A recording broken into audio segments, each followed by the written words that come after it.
When Calder Hayes hired a mail-order bride to fill the emptiness in his Montana ranch, he expected one woman. What stepped off that dust-covered stagecoach was a desperate soul with two starving children and a killer on her trail. In the blistering summer heat, he had one choice: turn them away to certain death or shelter three strangers whose secrets could cost him everything. This is the story of the man who chose love over safety, family over solitude. Stay until the end to see how one decision changed 5 lives forever. And comment with your city so I can see how far this story travels. The heat was a living thing. It rose off the Montana dirt in shimmering waves, distorting the horizon line where the Rocky Mountains met the sky. Calder Hayes stood in front of his ranch house, one boot propped on the porch step, his hat pulled low to shield his eyes from the merciless sun. Sweat traced a line down his spine, soaking into the fabric of his work shirt. The temperature had to be pushing 100 degrees, and it wasn't even noon yet. July in Montana was unforgiving. Beautiful, yes. The wildflowers still bloomed in defiant splashes of purple and gold across the valley, but brutal. The kind of heat that made men short-tempered and cattle listless. The kind that could kill you if you weren't careful. Calder had been standing there for the better part of an hour, waiting. The stagecoach from Billings was late. Again. He'd ridden into town 3 times in the past 2 weeks, each time told the same thing: delayed, weather, broken wheel, sick horses. The excuses didn't matter. What mattered was that somewhere on that coach was a woman named Evelyn Ward, who'd answered his advertisement for a wife. He still wasn't entirely sure why he'd placed that ad. Loneliness, maybe. The ranch was profitable enough: 300 acres of good grazing land, a sturdy herd, a house his grandfather had built with his own hands. But it was empty. Had been empty since his wife Sarah died 4 years ago, leaving him with a daughter who barely spoke to him and a silence that grew heavier with each passing season. Maddie was 16 now, wild and angry and hurt in ways Calder didn't know how to fix. She'd loved her mother with a fierce intensity, and when Sarah succumbed to pneumonia that bitter winter, something in Maddie had closed off. She went through the motions, cooking, cleaning, helping with the horses, but she did it all with a coldness that broke Calder's heart. He thought maybe a woman's presence would help. Someone to soften the hard edges of their life. Someone to fill the spaces Sarah had left behind. So he'd written the ad. Kept it simple. Rancher seeks wife. Hard work, honest living, Montana territory. Must be of good character and willing to build a life in rough country. Evelyn Ward had been the only respondent who seemed genuine. Her letters were careful, educated, with a formality that suggested she came from better circumstances than most women who answered such ads.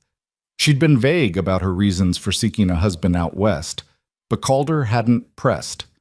Everyone had their reasons. Everyone had their ghosts.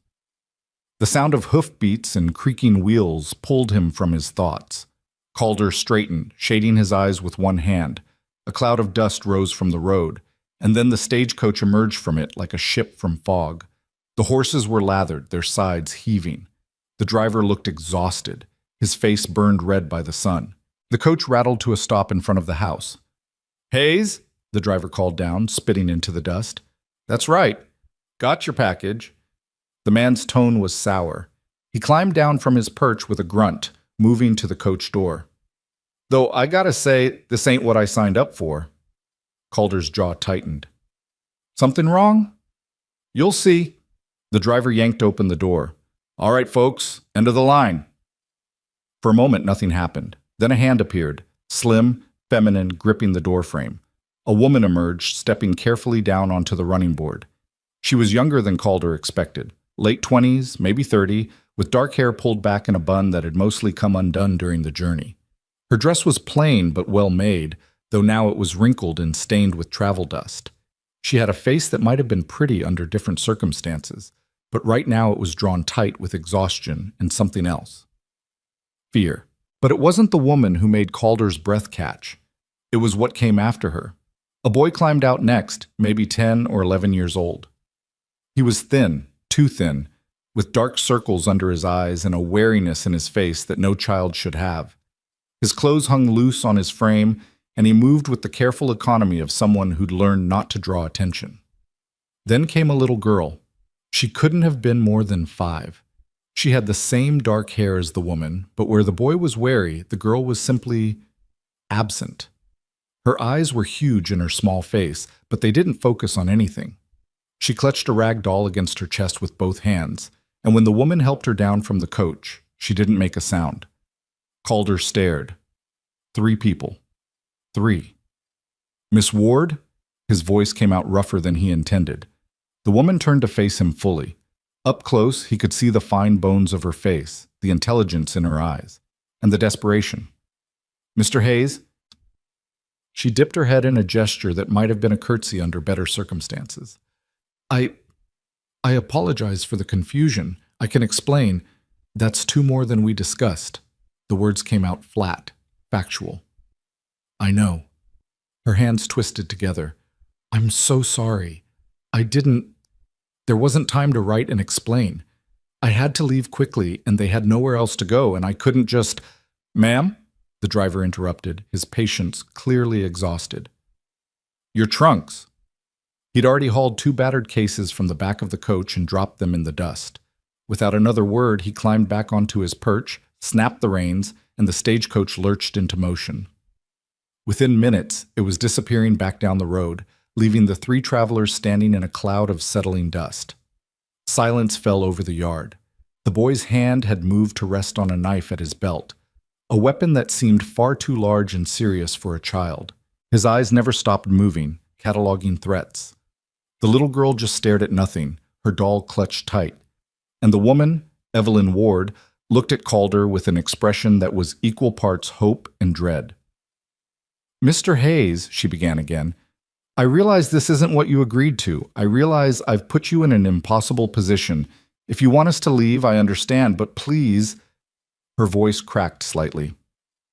Please at least let us rest for a few hours. Let the children have some water and food before we go. It's been 3 days of hard travel, and Lila— She glanced at the little girl. Lila needs— Who's after you? Calder interrupted. Evelyn's face went pale. What?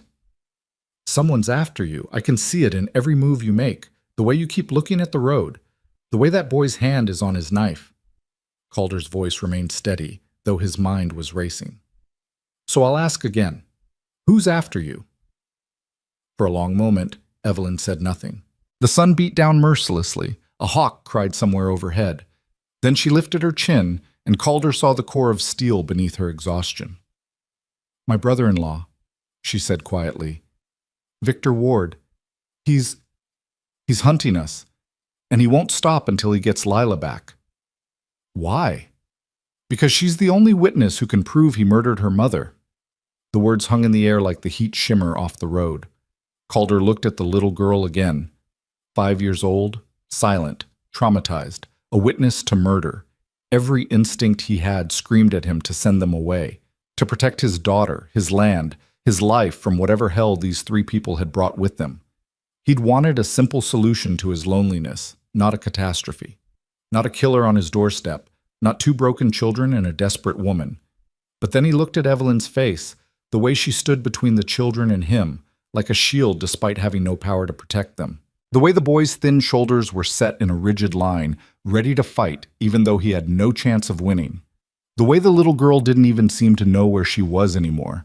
And he thought of Maddie, who'd lost her mother, who knew what it meant to have your world ripped apart. Inside, he said finally. All of you, before this heat kills you.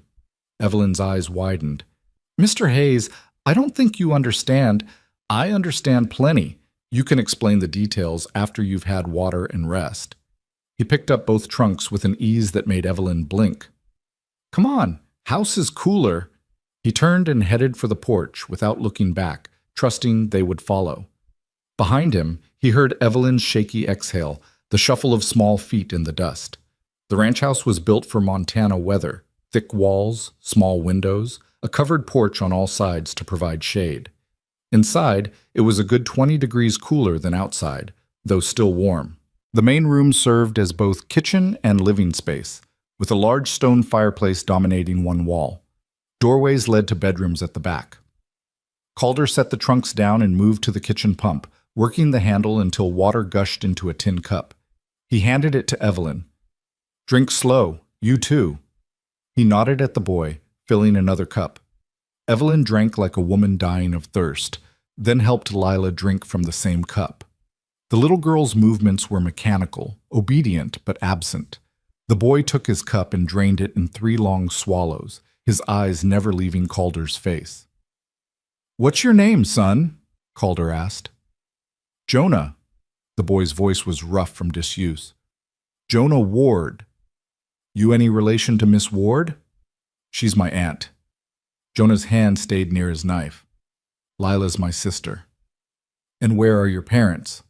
Something dark flickered across Jonah's face. "Dead. Our ma died 6 months ago. Our pa—" His jaw clenched. "He ain't worth mentioning." "That would be Victor Ward," Calder said quietly. Jonah's eyes flashed. "That man ain't my father. Not anymore. Not after what he did." "Jonah?" Evelyn's voice held a warning. "Not now." "Why not?" Jonah turned to her, anger and grief warring in his young face. "He needs to know what kind of devil is coming for us. He needs to know what Victor's capable of." "I know enough," Calder said, though he suspected he knew very little. "You're all exhausted. There's a bedroom at the back. It's my daughter's, but she's out with the herd. You can rest there." "Your daughter?" Evelyn set down her cup carefully. "Mr. Hayes, I don't want to impose on your family any more than I already have." Little late for that. But Calder's tone wasn't unkind. "Come on, let's get you settled." He led them through the house to Maddie's room. It was sparse but clean, a bed, a dresser, a window that looked out over the valley. Maddie had taken most of her things with her when she'd ridden out at dawn, planning to stay with the herd for a few days. "It's small," Calder said, "but it's cool and private." Evelyn looked at the single bed, then at the 2 children. "We can't take your daughter's room." "You can and you will. She won't be back until tomorrow night at earliest." He paused in the doorway. "Rest. We'll talk when you're ready." He started to leave, but Evelyn's voice stopped him. "Mr. Hayes." She stood very straight, despite the exhaustion that lined her face. "Thank you.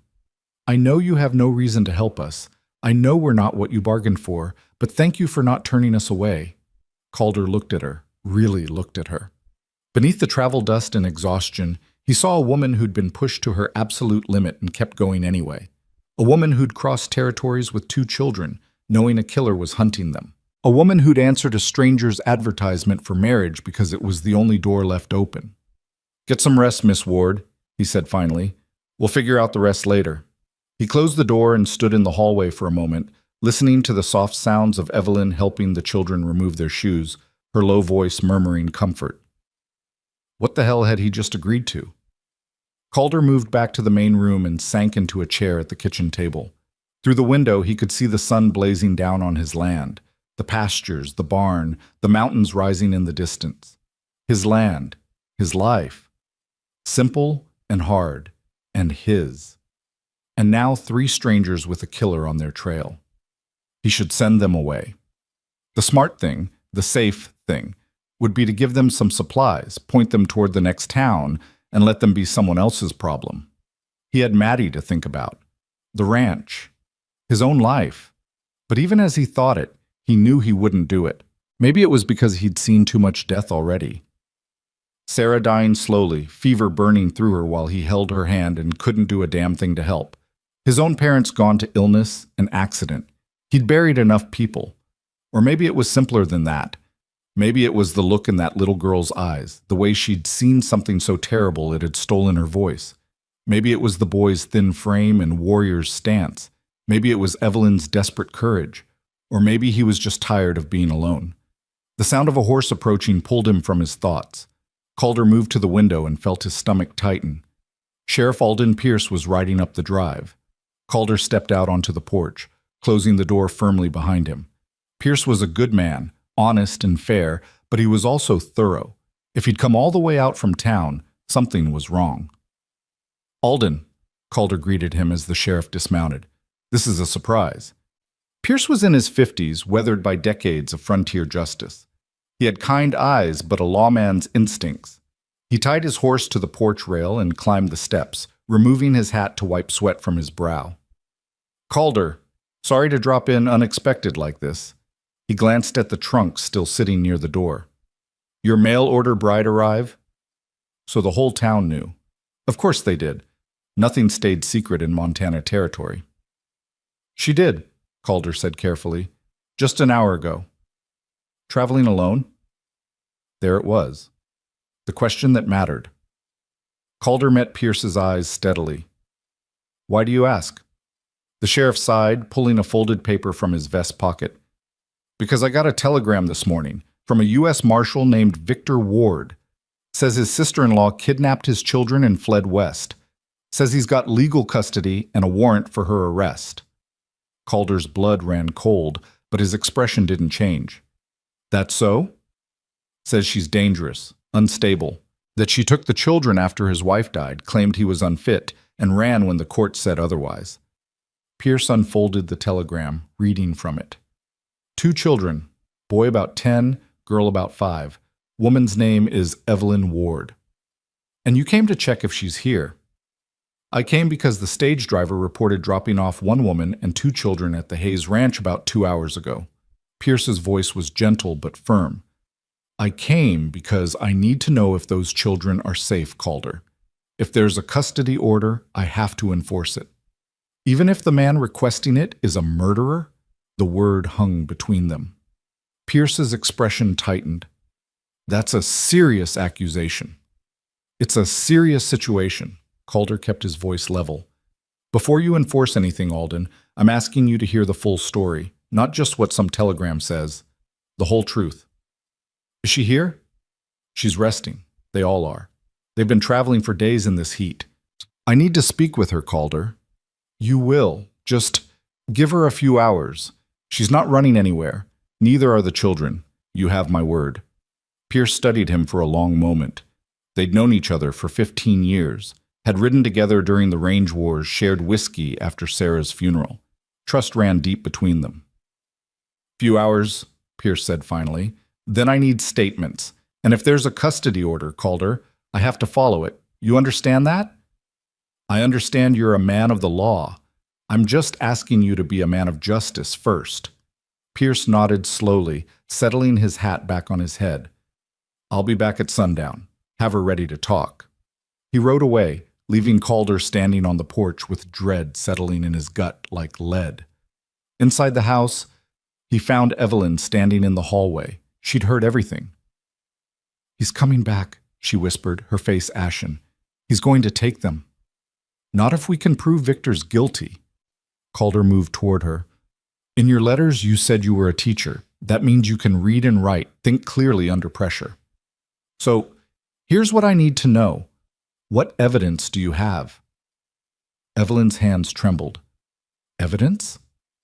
That Victor killed your sister, that he's unfit to have custody, anything that would stand up in a court or convince a sheriff. I have my testimony. Jonah's testimony. Lila saw it happen, but she can't speak. She hasn't spoken since... Her voice broke. Victor is a U.S. Marshal. He has authority, connections, legal documents. What do I have? The word of a woman and 2 children against a decorated lawman? Then we need more than words. Calder's mind raced. Your sister, how did she die officially? Accident. Victor reported that she fell down the stairs. Evelyn's voice turned bitter. But she had bruises, Calder. Old ones and new ones. I'd seen them before, tried to get her to leave, but she was afraid. And then one night, Victor came home drunk and angry, and Lila saw him. Saw him push Rebecca. Saw her fall. Anyone else see these bruises? A doctor? Something flickered in Evelyn's eyes.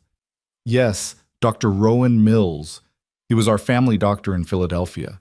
He documented Rebecca's injuries several times over the years, tried to convince her to press charges, but Victor was too powerful, too connected. And where's Dr. Mills now?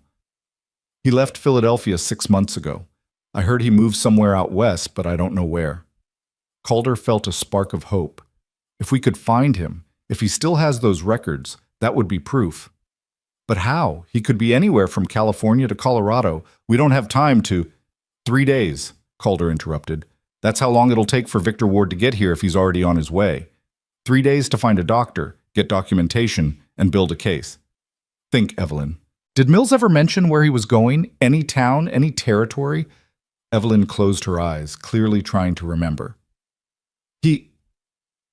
He said something about Montana, about wanting to practice in a place that needed doctors, that wasn't so crowded. He mentioned... Her eyes snapped open. Silver Bow. He mentioned Silver Bow specifically, said a friend had written him about opportunities there. Silver Bow. Calder knew it. A mining town about 100 miles north. 2 days hard ride there and back. It was possible. Barely. But even if you find him, even if he still has the records, will it matter? Evelyn's voice was hollow with despair. Victor has a custody order. He has the law on his side. Then we prove he shouldn't. Calder moved to the cabinet where he kept his guns, checking his rifle. I'll ride to Silver Bow tonight, track down Dr. Mills. In the meantime, you stay here with the children. Don't go outside unless you have to. If anyone comes asking, you're putting yourself in danger for us. Evelyn stared at him. Why? You don't know us. You owe us nothing. This isn't your fight. Calder paused, rifle in hand, and turned to face her. Maybe it is, he said quietly. Maybe I'm tired of standing by while bad men win because good people are too afraid to act. Maybe I look at those kids and see my own daughter, and I can't stomach the thought of letting them go to someone who'll hurt them. He met her eyes. Or maybe I just believe you, Miss Ward. Maybe that's enough. Tears welled in Evelyn's eyes, but she blinked them back fiercely. If you do this, if you help us, Victor will come after you too. He won't forgive it. He won't forget. Then he can get in line, Calder said. I've made enemies before. A small sound from the doorway made them both turn. Jonas stood there, still gripping his knife, his young face set in hard lines. I'm coming with you, the boy said. No, you're not. I can ride. I can shoot. And I ain't sitting here while another person risks their neck for us. Jonah's voice shook slightly, but his stance was firm. My ma died because we couldn't protect her. I won't let that happen to Aunt Evelyn or Lila. I won't. Calder saw himself in that boy, the rage, the helplessness, the desperate need to do something. He'd felt all of it when Sarah died. You'll protect them better by staying here, Calder said, not unkindly. Your aunt and sister need you more than I do. Can you do that? Can you be the man of the house while I'm gone? Jonah's jaw worked, emotions warring across his face. Finally, he nodded stiffly. Good man. Calder turned back to Evelyn. When Sheriff Pierce comes back, tell him the truth, all of it. He's a fair man. He'll listen. Buy me 3 days. That's all I need. 3 days, Evelyn repeated, as if trying to make herself believe it was possible. Outside, the sun was beginning its descent toward the mountains, but the heat remained brutal. Calder gathered supplies quickly, dried meat, hardtack, water, ammunition. He saddled his best horse, a rangy gelding named Smoke, who could cover ground fast and had stamina to spare. As he worked, Evelyn watched from the porch. The evening light softened her features, made her look younger, vulnerable. But her spine was straight, her chin lifted. Mr. Hayes, she called as he finished tightening the cinch. When I answered your advertisement, I thought I was coming to be a wife, to keep house and bear children and live a quiet life. I never imagined that you'd bring a war to my doorstep, Calder finished, swinging into the saddle. Neither did I, Miss Ward, but wars find us whether we want them or not. The only choice is how we fight them. He nudged Smoke into a trot, then a canter, heading north toward Silver Bow and whatever hope it might hold. Behind him, the Hayes Ranch grew smaller. His home, now sheltering 3 strangers whose fate had become tangled with his own. The sun beat down mercilessly as he rode, heat waves shimmering off the earth. But Calder barely noticed. His mind was racing ahead, planning, calculating odds. 3 days to find a doctor, 3 days to get proof, 3 days to stop a killer who wore a badge. It should have been impossible. But as the mountains rose before him, stark and beautiful in the harsh light, Calder felt something he hadn't felt in years. Purpose. For 4 years he'd been drifting, going through motions, surviving but not living. Now suddenly he had a reason to fight, not just for strangers but for something larger, for justice, for the kind of world he wanted his daughter to inherit. He pushed Smoke harder, and the horse responded, hooves pounding against the dry earth as they raced towards Silver Bow. Behind him, the sun sank lower, painting the sky in shades of fire and blood. Back at the ranch, Evelyn stood on the porch until Calder disappeared from view. Then she turned and went inside, where Jonah waited with his knife and Lila sat silent with her doll. "He's really going to help us?" Jonah asked, disbelief and hope mixing in his voice. "He's going to try," Evelyn said quietly. She knelt before Lila, smoothing the little girl's hair gently. "We're going to be okay, sweet girl. I promise. We're going to be okay." Lila didn't respond, didn't even blink, but her small hand reached out and gripped Evelyn's fingers, holding on tight. It was the first time she'd reached for anything since the night her mother died. The first night passed in uneasy silence. Evelyn had expected sleep to be impossible, but exhaustion claimed her the moment she lay down beside the children. She woke once in the darkness to find Jonah sitting upright against the wall, knife across his lap, keeping watch. She tried to convince him to rest, but he'd just shaken his head, eyes fixed on the door. So she'd let him be, understanding that some wounds ran too deep for comfort.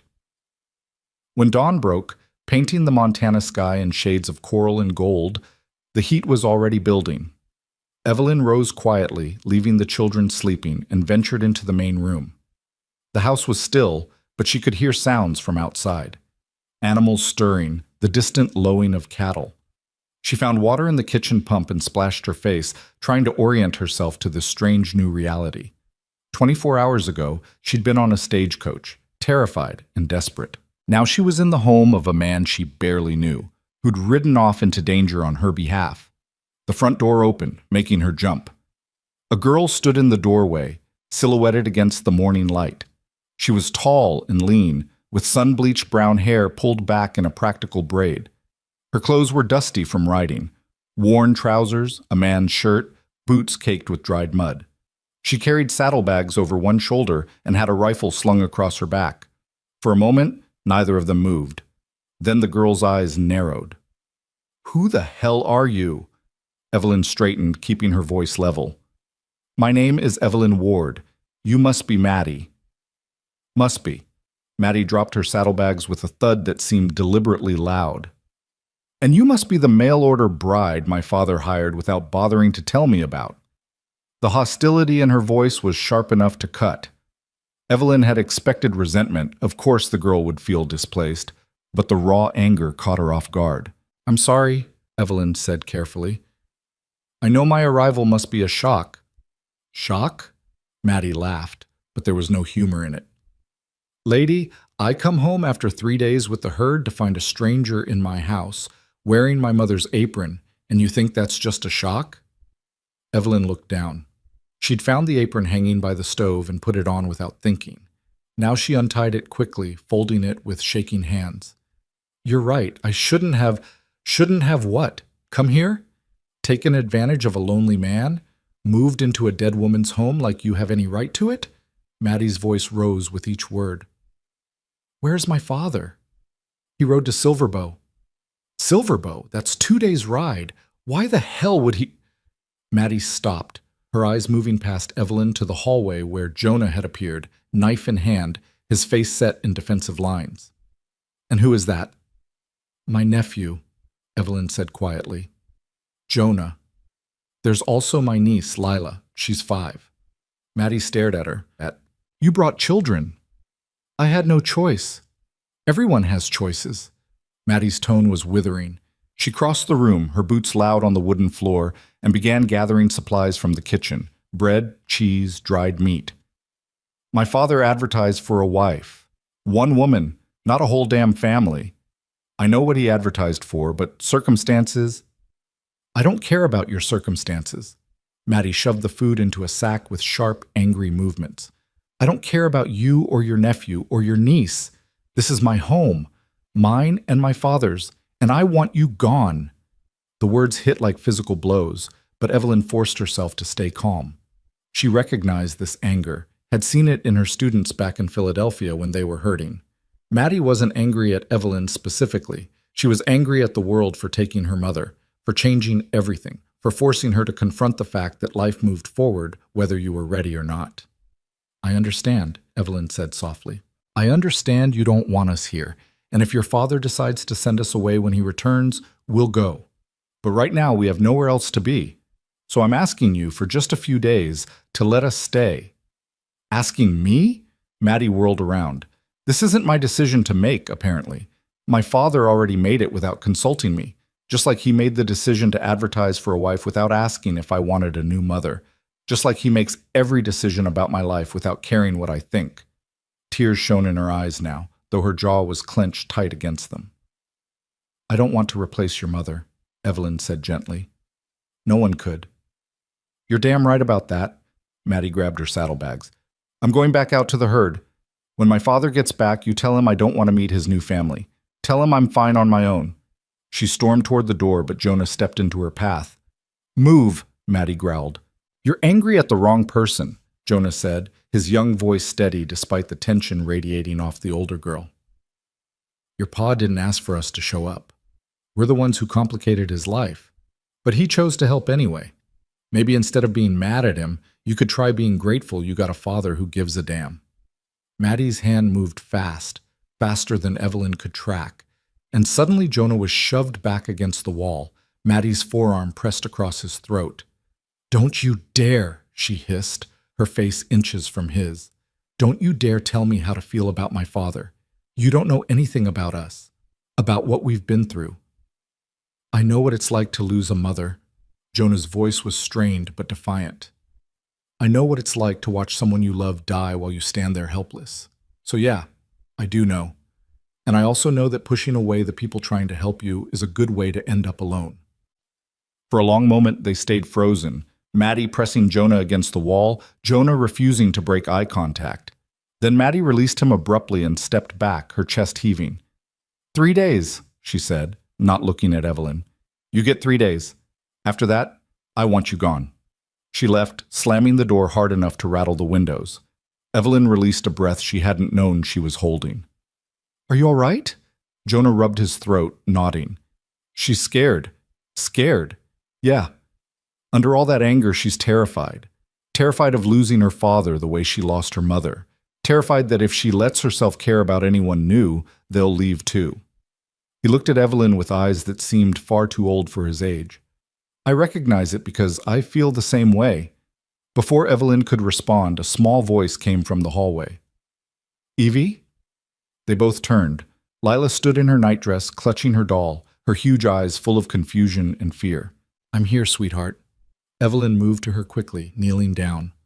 "Did the loud voices scare you?" Lila nodded, but didn't speak. She never spoke. "It's okay. Everything's okay now. Are you hungry?" Another nod. Evelyn led her to the table and began preparing a simple breakfast, bread and butter, some preserved fruit she found in the pantry. As she worked, she tried not to think about Maddie's words, about the 3-day deadline, about the fact that Calder might return empty-handed and they'd be right back where they started. Jonah joined them at the table, and they ate in silence. The morning heat was already intensifying, turning the house into an oven despite the thick walls. Evelyn could feel sweat gathering at her temples, soaking into the collar of her dress. "What do we do now?" Jonah asked finally. "We wait," Evelyn said. "Your Uncle Calder is trying to help us. We have to trust him." "And if the sheriff comes back before Calder does?" It was the question Evelyn had been trying not to ask herself. She met Jonah's eyes, so serious, so afraid despite his attempts to seem brave. "Then I tell him the truth," she said quietly. "And I pray he's the kind of man who values justice over law." The day crawled forward with agonizing slowness. The heat made every movement feel like wading through molasses. Evelyn tried to keep busy, washing clothes, tidying the house, anything to keep her mind occupied. But it was impossible not to glance at the windows every few minutes, watching the road for approaching riders. Lila sat in the corner with her doll, humming tunelessly. It was the only sound she ever made. That wordless humming, like a ghost trying to remember a song. Jonah kept watch at the window, his knife always within reach. Around midday, Evelyn heard hoofbeats. Her heart seized in her chest. "Someone's coming," Jonah reported, his hand moving to his weapon. Evelyn moved to the window. A single rider approached. Sheriff Pierce, just as he'd promised. Alone, at least. That was something. "Stay inside with Lila," Evelyn told Jonah. "Let me handle this." She stepped out onto the porch, squinting against the brutal sun. The sheriff dismounted, moving with the careful deliberation of a man who'd rather be anywhere else. "Miss Ward," he greeted her, removing his hat. "I said I'd be back." "You did." Evelyn's throat felt dry. "Would you like water, Sheriff? It's hot." "It is that." Pierce climbed the porch steps and accepted the cup she offered from the pump. He drank deeply, then set it down with a sigh. "I need to speak with you about the children, ma'am, and I need to do it officially." "I understand." "Do you? Because what I need to tell you isn't easy to hear." Pierce pulled out the telegram again. "Victor Ward has legal custody of those children, Miss Ward, granted by a judge in Philadelphia after his wife's death. The court determined he was fit to parent, and you had no legal right to take them." The court didn't know the truth. "And what truth is that?" Evelyn took a breath, steadying herself. This was it. The moment to convince him or lose everything. "The truth is that Victor Ward murdered my sister," she said clearly. "He beat her for years. I saw the bruises. I begged her to leave him, but she was afraid of what he'd do, afraid he'd take the children. And then 6 months ago, he came home drunk and pushed her down the stairs. His own daughter watched it happen." Pierce's expression didn't change. "That's a serious accusation, ma'am." "It's the truth." "Can you prove it?" "Not yet. But Mr. Hayes is searching for a doctor who documented my sister's injuries. If he can find him, if he can bring back medical records, that would be proof." "And if he can't?" Evelyn's hands trembled. "Then I'm asking you to believe me anyway. I'm asking you to look at those children and see what I see. 2 kids who've already lost their mother. Don't send them back to the man who killed her." Pierce was quiet for a long moment, studying her face. When he spoke again, his voice was gentler. "I've been a lawman for 23 years, Miss Ward. I've learned to spot liars pretty well. And I don't think you're lying, but the law doesn't work on intuition. It works on evidence. Without proof, I have to honor that custody order. How much time do I have?" "Victor Ward sent that telegram yesterday. If he caught a train east to Chicago, then another west, he could be in Billings by tomorrow night, here the day after." Pierce replaced his hat. 2 days, maybe 3 if we're lucky. After that, I have no choice." 3 days, Evelyn repeated, her voice barely above a whisper. "Mr. Hayes said he needed 3 days. Then you better pray he finds what he's looking for." Pierce moved toward his horse, then paused. "Miss Ward, if what you're saying is true, if Victor Ward really did kill his wife, then he's a dangerous man. You need to be prepared for that. Prepared for what he might do when he gets here." "I know what he's capable of, Sheriff. That's why I ran." Pierce nodded grimly and mounted his horse. "I'll stall as long as I can, but 3 days is all I can give you." He rode away, leaving Evelyn standing alone on the porch, the sun beating down mercilessly. Inside, Jonah waited with wild eyes. What did he say? "We have 3 days, maybe less." Evelyn sank into a chair, suddenly exhausted. "After that, if your Uncle Calder doesn't return with proof, the sheriff has to enforce the custody order. Then we run again." Jonah's voice was hard. "We take Lila and we run." "Where?" "Victor will find us, Jonah. He always finds us. He's a U.S. Marshal. He has resources, connections, authority. We can't keep running forever." "Then what do we do?" The desperation in Jonah's voice broke her heart. "What do we do, Aunt Evelyn?" "We trust Mr. Hayes," she said, trying to sound more confident than she felt. "And we prepare." "Prepare for what?" "For whatever comes." That evening, as the sun finally began its descent and the temperature dropped from unbearable to merely oppressive, Evelyn heard the front door open again. She tensed, but it was only Maddie returning from wherever she'd spent the day. The girl looked exhausted, her face sunburned, her clothes soaked with sweat. She moved through the main room without speaking, heading for her bedroom, then stopped when she saw Evelyn and the children sitting at the table for dinner. "That's my room," Maddie said flatly. "I know. We can sleep in the barn if It's fine, Maddie cut her off. Keep it. I'll take my father's room. She grabbed some bread and cheese and disappeared into Calder's bedroom, closing the door firmly. Evelyn looked at Jonah, who shrugged. Still scared, he said quietly. The next day passed in similar fashion, heat and tension and waiting. Maddie avoided them, though Evelyn caught her watching Lila once or twice with an expression that might have been curiosity beneath the resentment. Jonah spent hours outside despite the heat, practicing with his knife, doing drills that looked military in their precision. When Evelyn asked where he'd learned such things, he'd just said, "Victor taught me," before he became a monster. Lila hummed her wordless songs and clung to Evelyn's skirts, flinching at every loud sound. And Evelyn counted the hours, watching the road, praying for a rider who didn't come. On the second night, she woke to find Maddie sitting on the porch in the darkness. The girl had her rifle across her lap, staring out at the moonlit valley. Evelyn stepped outside quietly. "Couldn't sleep?" "Someone needs to keep watch," Maddie said, without looking at her. "My father's gone. That leaves me." "Jonah's been watching too." "That kid?" Maddie's tone was scornful. "He's 10 years old. He's 11. And he's killed a man." That got Maddie's attention. Her head whipped around. "What?" Evelyn sat down on the porch steps, far enough away to not crowd the girl, but close enough to talk. "When we were fleeing Philadelphia. Victor sent men after us, bounty hunters, I think. They caught up to us in Kansas. One of them tried to take Lila, and Jonah—" She closed her eyes. "He stabbed him. Right through the ribs. The man died on the spot." Maddie was silent for a long moment. "And the kid's okay with that?" "No, he has nightmares. I hear him crying sometimes when he thinks I'm asleep, but he did what he had to do to protect his sister." Evelyn looked at Maddie directly. "The same way you'd do anything to protect your father." "That's different." "Is it? You're both children forced to become warriors because the adults in your life couldn't keep you safe." "I'm not a child," Maddie snapped. "I'm 16. "Exactly. You should be worrying about dances and boys and what dress to wear to church. Instead, you're sitting here with a rifle, keeping watch against threats you can't even see yet." Evelyn's voice softened. "I'm sorry, Maddie. I'm sorry my presence here has forced you into this position. I'm sorry your father felt he needed to find a wife. I'm sorry your mother died and left you alone." "Don't." Maddie's voice cracked. "Don't talk about my mother." "Why not? She was your mother. You're allowed to grieve her. You're allowed to be angry that she's gone." "I'm not angry. Maddie stopped, her jaw clenching. "It doesn't matter. It matters to your father. It matters that you're hurting and he doesn't know how to help you."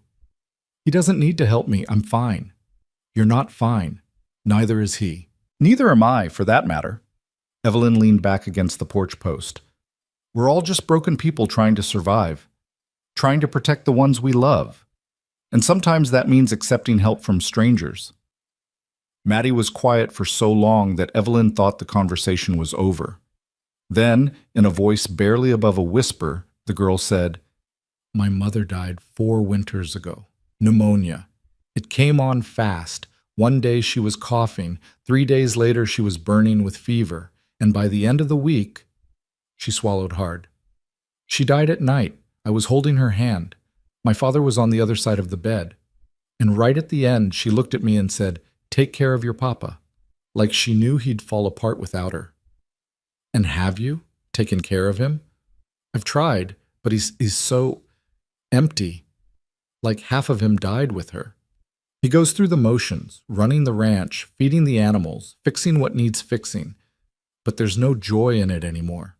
No life." Maddie's hands tightened on the rifle.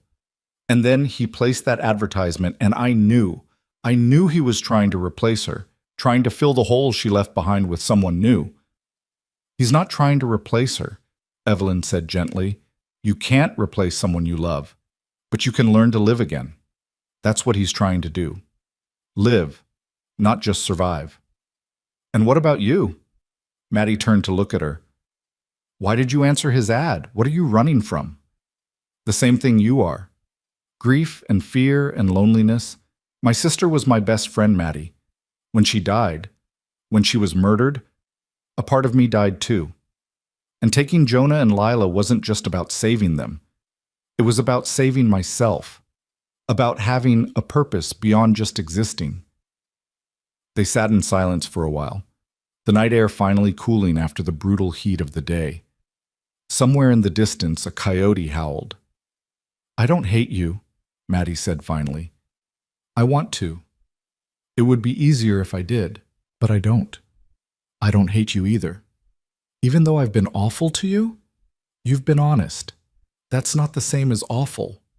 Evelyn stood, brushing dust from her dress. "Get some sleep, Maddie. I'll keep watch for a while." "You don't know how to use a rifle? Then teach me." Maddie looked at her for a long moment, then stood and handed over the weapon. "Hold it like this. Finger off the trigger until you're ready to shoot. Sight down the barrel. And if someone comes that you don't recognize, wake me immediately." "I will." Maddie went inside, leaving Evelyn alone with the rifle in the darkness and the weight of responsibility. She'd never fired a gun in her life, but she'd do whatever it took to protect these children, even the one who resented her presence. The third day dawned hot and clear. Calder had been gone 2 full days now. If he'd made good time to Silverbow, found Dr. Mills immediately, and ridden straight back, he might arrive today. Might. Evelyn tried not to calculate the odds, tried not to think about what would happen if Victor arrived first. Around noon, Jonah came running from his lookout post near the road. "Riders, 3 of them!" Evelyn's heart plummeted. "Is it Calder?" "No, I don't recognize any of them." Maddie appeared from the barn, rifle in hand. Her face was grim. "Get inside, all of you. Now!" They moved quickly, Evelyn gathering Lila while Jonah grabbed his knife. Inside the house, Maddie positioned herself at the window, rifle ready. "Who are they?" Evelyn asked, her voice tight with fear. "Don't know yet, but 3 armed men riding up to a ranch where they know the owner's away? That's never good." Maddie's finger rested near the trigger. "Stay behind me." The riders came closer, and Evelyn could see them more clearly now. 3 men, rough-looking, with the bearing of people who lived hard and violent lives.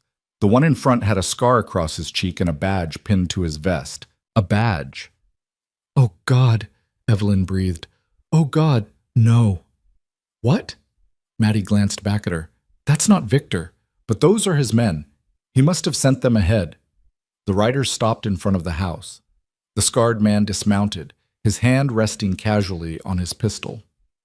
"Evelyn Ward," he called out. "We know you're in there. Come on out. We just want to talk." Maddie's jaw clenched. "That's a lie." "I know." Evelyn's mind raced. "They won't leave without us. Without the children." "Then they're not leaving." Maddie raised her voice, calling through the window. "This is private property. You've got no business here." The scarred man laughed. "That's so. Well, little girl, I've got a legal warrant for the arrest of Evelyn Ward and the return of 2 minor children to their legal guardian. That gives me plenty of business." "Where's your proof? Show me the warrant." "I don't need to show you anything, sweetheart. Now, you can make this easy, or you can make it hard. Either way, we're taking those kids." Maddie's hands tightened on the rifle. "Like hell you are." One of the other men moved his horse forward, reaching for his gun. Maddie's rifle cracked, and dust exploded at the horse's feet. The animal reared, nearly throwing its rider. "Next one goes through flesh," Maddie shouted. "Get off our land!" The scarred man's expression darkened. "You just made a big mistake, girl." "No," a new voice said from behind them. "You did." Everyone turned. Sheriff Pierce sat on his horse at the edge of the property, his own rifle aimed at the 3 men. Behind him were 2 deputies, equally armed. "Sheriff," the scarred man said, his tone suddenly conciliatory. "Good to see you. These folks are harboring fugitives. We're just here to... You're here to start trouble is what you're doing." Pierce nudged his horse forward. "I'm the law in this county, Mr. Briggs. Deputy Briggs, working under U.S. Marshal Victor Ward." "Is that so? Then you know better than to show up at someone's property with guns drawn and threats made." Pierce's voice was steel. "You want to serve a warrant in my jurisdiction? You go through me first. That's how it works." "We tried going through you," Briggs shot back. "You've been stalling. The marshal won't be happy about that." "The marshal can take his happiness and shove it somewhere uncomfortable. I don't answer to him. I answer to the people of this county and to justice. Pierce gestured with his rifle. Now, you've got two choices. You can ride back to town nice and peaceful, wait for Marshal Ward to arrive, and we'll handle this legal and proper. Or you can try something stupid, and I'll have you in cells before sundown for trespassing, threatening, and discharge of a firearm within county limits. The three men exchanged glances. They were outnumbered and outmaneuvered. Briggs smiled, but there was no warmth in it. We'll be in town, Sheriff, waiting, but this ain't over. Never thought it was. The three riders turned and headed back down the road, dust rising in their wake. Pierce waited until they were out of sight before dismounting and approaching the porch. Everyone all right in there? Maddie lowered her rifle, her hand shaking slightly now that the adrenaline was fading. Yes, sir. Good shooting, Miss Hayes. Your daddy teach you that? Yes, sir. Pierce looked at Evelyn, who'd emerged onto the porch with Lila clinging to her skirts and Jonah behind her. Miss Ward, we need to talk. I know. Evelyn's voice was steady despite the terror still coursing through her. Sheriff, I appreciate you coming when you did, but nothing. Those men weren't here by accident. Victor Ward is close. Maybe a day away, maybe less. Pierce's expression was grave. And when he gets here, I won't be able to stop him. Not without proof. Where's Calder? Silver Bow. Looking for a doctor who can testify against Victor. Has he sent word? No, we haven't heard anything. Pierce cursed under his breath. Then we're running out of time. Victor will be here tomorrow, Miss Ward. Tomorrow. And unless Calder rides back with ironclad evidence, I'll have no choice but to hand those children over. You can't, Jonah burst out. You can't give us back to him. He'll kill us. Son, I don't want to, but the law protects men like him. Jonah's voice cracked with emotion. The law let him beat my mother for years. The law gave him custody even though Lila watched him murder her. The law doesn't care about us. It only cares about him because he's got a badge. Pierce looked at the boy, really looked at him, and Evelyn saw something shift in the sheriff's face. Recognition, maybe. Or shame. You're right, Pierce said quietly. The law fails people every day. Good people, innocent people. And that's why good men have to work twice as hard to make it mean something. To make it protect the people it should. He met Evelyn's eyes. I'll give you until sundown tomorrow. That's all I can promise. If Calder's not back by then with evidence, I have to do my job. You understand? I understand. Evelyn's throat was tight. Thank you, Sheriff, for everything. Pierce nodded and mounted his horse. As he and his deputies rode away, Maddie turned to Evelyn. What happens if my father doesn't make it back in time? Evelyn looked down at Lila, who was humming that wordless song again, oblivious to the danger closing in around them. At Jonah, who stood rigid with fear and helpless rage. At Maddie, who'd put aside her resentment to defend them. Then we fight, Evelyn said simply. Whatever it takes. We fight. That night, they prepared for war. Maddie showed Jonah how to barricade the doors, how to create sight lines from the windows, where to position themselves for maximum cover. She taught Evelyn the basics of loading and firing the spare rifle, though they both knew it would take more than one lesson to make her an effective shot. Lila watched with wide, silent eyes as they moved furniture and checked ammunition supplies. Will there be shooting? Jonah asked as they worked. I don't know, Maddie admitted. Depends on whether Victor tries to take you by force. He will. That's who he is. Jonah's jaw was set hard. He doesn't take no for an answer. As darkness fell and the temperature finally dropped to something bearable, they sat together in the main room. No one felt like sleeping. Tomorrow could bring salvation or destruction, and there was no way to know which. Tell me about your sister, Maddie said suddenly to Evelyn. Your sister Rebecca, what was she like? Evelyn was surprised by the question, but grateful for something to focus on besides fear. She was kind, gentle, she loved music, used to sing all the time when we were growing up. She had a voice like sunshine. A sad smile touched her lips. When she met Victor, he seemed charming, attentive. We all thought he'd make her happy. By the time we realized what he really was, it was too late. She was already trapped. Why didn't she leave? Maddie asked.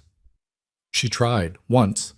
Victor found her, brought her back, and Evelyn glanced at the children, choosing her words carefully. He made sure she understood the consequences of trying again. He broke her arm, Jonah said flatly. Snapped it like a twig, told everyone she fell, made Ma tell everyone she fell. And she did, because she was afraid he'd do worse next time, afraid he'd hurt Lila or me. The room fell silent. My mother tried to leave once too, Maddie said quietly.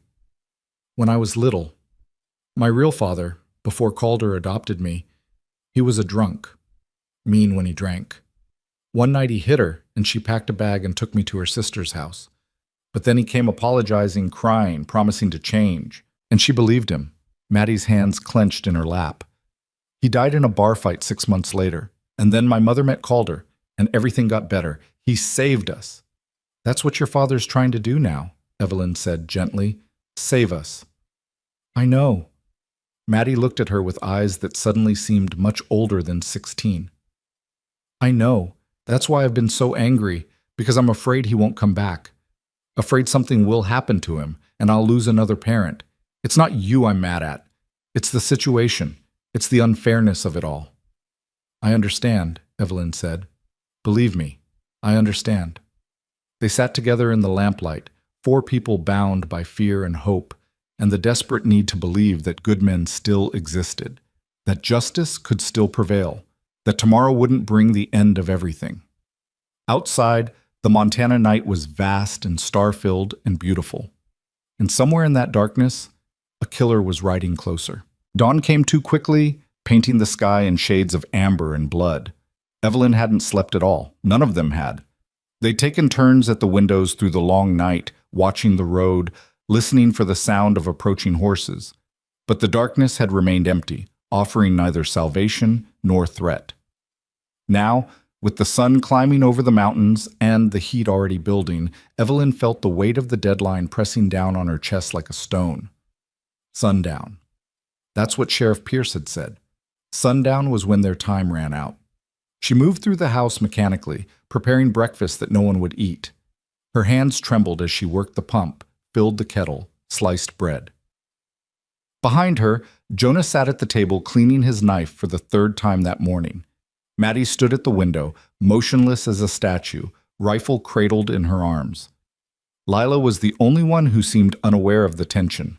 She sat in the corners with her doll, humming that wordless melody that had become the soundtrack to their fear.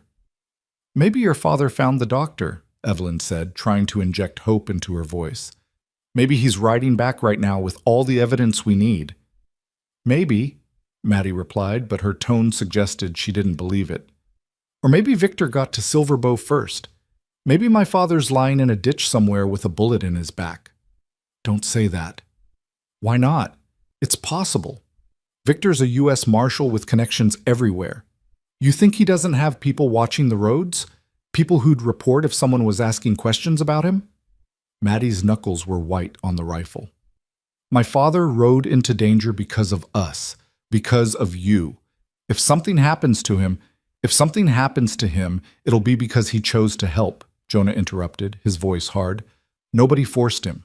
He could have turned us away, but he didn't. So don't you dare blame Aunt Evelyn for his choices. Maddie turned to glare at him, but before she could respond, the sound of hoofbeats froze them all. Multiple horses. Coming fast. Evelyn's heart stopped. She moved to the window beside Maddie, peering out at the road. A group of riders approached through the shimmering heat. 6 men, maybe 7, moving with purpose. Is it Victor? Evelyn's voice came out as barely a whisper. Maddie squinted against the glare. Can't tell yet, but that's too many for a friendly visit. Get away from the windows, Jonah commanded, suddenly sounding much older than his 11 years.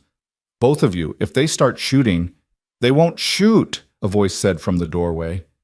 They all spun around. Sheriff Pierce stood there, hat in hand, his face grim. Behind him, Evelyn could see his deputies taking up positions around the property. Sheriff, Evelyn breathed, what's happening? Victor Ward arrived in town an hour ago, Pierce said heavily. He's at the courthouse right now, filing formal charges. Kidnapping, custodial interference. He's got lawyers, documentation, the full weight of federal authority behind him. He paused, his jaw clenching. And he's demanding immediate custody of the children. The words hit like physical blows. Evelyn felt her legs weaken, had to grip the back of a chair to stay upright. "No," she whispered. "Please, no. I'm sorry, Miss Ward. I stalled as long as I could, but he's forcing the issue. The judge has ordered a hearing for noon today. You need to be there, all of you." "A hearing?" Maddie's voice was sharp. "What kind of hearing?"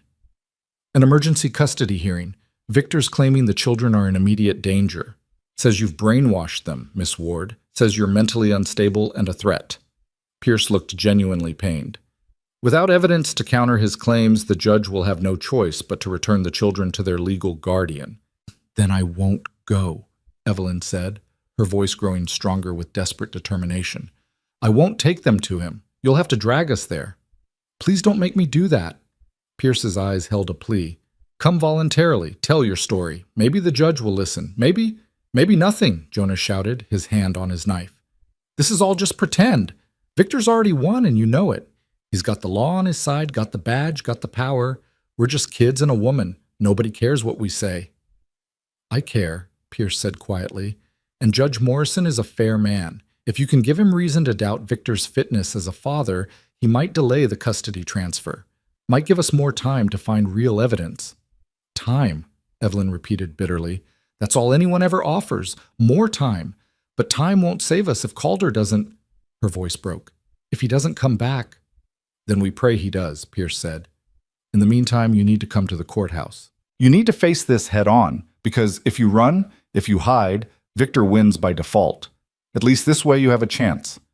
Evelyn looked at the children. Jonah stood rigid, vibrating with helpless rage. Lila had stopped humming, her huge eyes fixed on Evelyn's face with an expression of pure trust. Trust that Evelyn would protect her. Trust that Evelyn wouldn't let the monster take her back. Trust that Evelyn was terrified she was about to betray.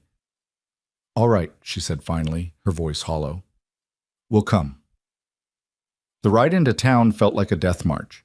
Sheriff Pierce had insisted on escorting them personally, his deputies forming a protective ring around the wagon. Maddie had refused to stay behind, bringing her rifle in a look that dared anyone to challenge her right to be there. The sun blazed mercilessly as they traveled, heat waves rising off the dirt road.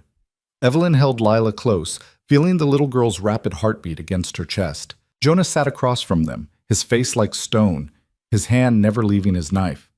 "What do we say?" Jonah asked suddenly. "When we're in front of the judge, what do we tell him?" "The truth," Evelyn replied, though the word felt inadequate. "We tell him everything. About your mother's death, about Victor's violence, about why we ran. He won't believe us." "He might. We have to try." "And if trying isn't enough?" Evelyn had no answer for that. The town of Helena materialized through the heat shimmer, a collection of wooden buildings clustered around a main street, dusty and sun-bleached.